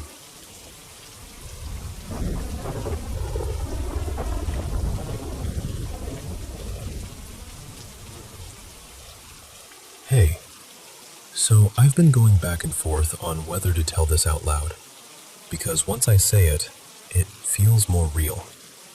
But I'm gonna try to explain it the way it actually felt, not the way it sounds on paper. I'm 22, I'm a Christian, and weird things have followed me for as long as I can remember. I've had dreams that later happen, like exactly happen. Sometimes it's years later and it hits me like a punch because the scene is identical, down to tiny details. I'll catch shadows in mirrors or reflections in storefront windows, even when I know no one's there. And I've heard people in my house, doors opening, footsteps, murmuring. Sometimes even voices that sound like my family. When I'm home, completely alone. And then there are moments that just don't make sense. Like a few months ago, I was in this little local shop, and someone whispered my name behind me. My name isn't common either. My boyfriend at the time, Evan, heard it too. We both turned around expecting to see somebody we knew, and there was nobody. No one even looking our way. Nothing. I've got more stories than I'd like to admit, but the worst thing, by far, happened about 2 years ago at Evan's family place. It's out in the middle of nowhere, surrounded by this huge stretch of land, fields, woods, the kind of quiet that feels heavy. It was one of those nights where he had a few friends over. I'd been at work, and I was genuinely excited to swing by and hang out. Like, I remember driving out there feeling happy, normal, light. And then the second I pulled in, it was like someone flipped a switch in me. I got irritated, immediately. And not in a normal, long day way. I mean instant, sharp anger. Like it had been sitting there waiting. Which is not me. I'm usually upbeat, calm. I wasn't drinking, I wasn't high, nothing. completely sober. But within maybe 10-15 minutes, I felt like I couldn't stand being around anyone. So I went inside and laid down in a back room, thinking, okay, I'll rest for a second. Reset. It was around 9 p.m. I fell asleep, and then woke up feeling like I'd only been asleep a few minutes. My pant leg was pushed up a little, and I felt this pressure, like fingers lightly touching my leg. I jerked, pulled the fabric down, told myself I was half dreaming, and I grabbed a blanket and tried to go back to sleep. Then I woke up again. This time, it wasn't touch. It was that awful feeling of being watched, like the air itself is staring at you. I opened my eyes and expected to see Evan standing there messing with me, but the room was empty. Across from the bed, there was this open closet. No door, just a dark cutout in the wall. And above it, mounted on the wall nearby, was this deer head that his family had up like a trophy. I turned my eyes toward the closet, and I swear my whole body locked. Because the closet wasn't just dark. The darkness looked thick, like it had texture. And then it started to move. This oily, smoky kind of mass, like black fog but heavier, was slowly spilling out of it. Not rushing, just emerging, like it had all the time in the world. And what freaks me out even more is I didn't feel like I could move right. I've never had sleep paralysis before, but that's the closest thing I can compare it to. Like my body was heavy and delayed, and my brain was screaming while my muscles wouldn't cooperate. I forced myself to look away, but that didn't help, because when I turned my head forward, I ended up staring right into the deer head's glassy eyes. And suddenly, I had this overwhelming certainty that it was watching me. Like it wasn't an object anymore. Like it was aware. And I wish that had been the end. But it wasn't even close. I woke up again. Evan was standing there, checking on me. He looked confused, like, why aren't you outside with us? And I don't know how to explain what happened next except to say, it didn't feel like me speaking. I snapped at him. I started yelling, telling him to leave me alone, that I didn't want him around, that I needed to be by myself. It was cruel. It was so out of character that part of me was sitting somewhere behind my own eyes, watching it happen, like, why are you doing this? Stop. Stop. It felt like being stuck in the passenger seat of my own body, watching someone else drive. He backed off, clearly hurt and confused, and he left me alone because he thought I'd had a rough day. I fell asleep again. Then I woke up again, and he came back, gentle, still trying to understand. And the moment I saw him, this wave of hatred washed over me so strong it felt physical. It was like someone poured something black and bitter into my chest. Every word that came out of my mouth was disgust. I remember hearing myself talk and thinking, that's not me. That's not how I feel about him. But I couldn't stop it. At some point, I got up and went into the bathroom and laid down in the bathtub, like curled up in it, trying to shrink into somewhere small. I felt wrong. My skin felt wrong. My thoughts didn't feel like they belonged to me. I felt split, like my body was there, but me was hovering just behind my face. And then something happened that still makes my stomach drop when I think about it. I fell asleep in the tub and woke up abruptly, and I sat up with this big, eerie smile on my face. I wasn't smiling because I was happy. I was crying, but my face was smiling like a mask. Internally, I was panicking because I didn't understand why my mouth was doing that. I felt trapped inside my own expression. And then, clear as day, this thought slid into my head in a voice that didn't feel like my voice. I could go into the kitchen, grab a knife, and no one would even know until it was too late. I need you to understand. I hadn't had thoughts like that since I was a kid, and even then it wasn't like this. This wasn't an intrusive thought that felt like anxiety. This felt planted, foreign, calm in a way that made it worse. The fear that hit me was primal, like my soul recoiled. I stood up, crying, and stumbled outside. The yard was empty. I couldn't see Evan or his friends. I just knew I needed to get away from that house, off that land, anywhere else. I got in my car and started it. I honked the horn over and over, hoping someone would hear me, but it was like the night swallowed the sound. Later, Evan swore he was back in the woods behind the house and had no idea how he didn't hear the engine or the horn. After a minute, I panicked and started driving down the long gravel driveway. And then, out of nowhere, I slammed on the brakes so hard the car slid, and I started screaming. Not crying screaming, rage screaming. I was yelling, "I hate him. I hate Evan. He did this. I hate him." Over and over, like something was forcing the words through me, because I didn't even know what this was supposed to mean. I didn't know why I was saying it. I didn't feel like I was choosing any of it. Then it stopped. The rage drained out of me like someone pulled a plug, and all that was left was fear, pure, shaking fear. And I knew there was someone in the back seat. When I looked in the rearview mirror, I didn't see him.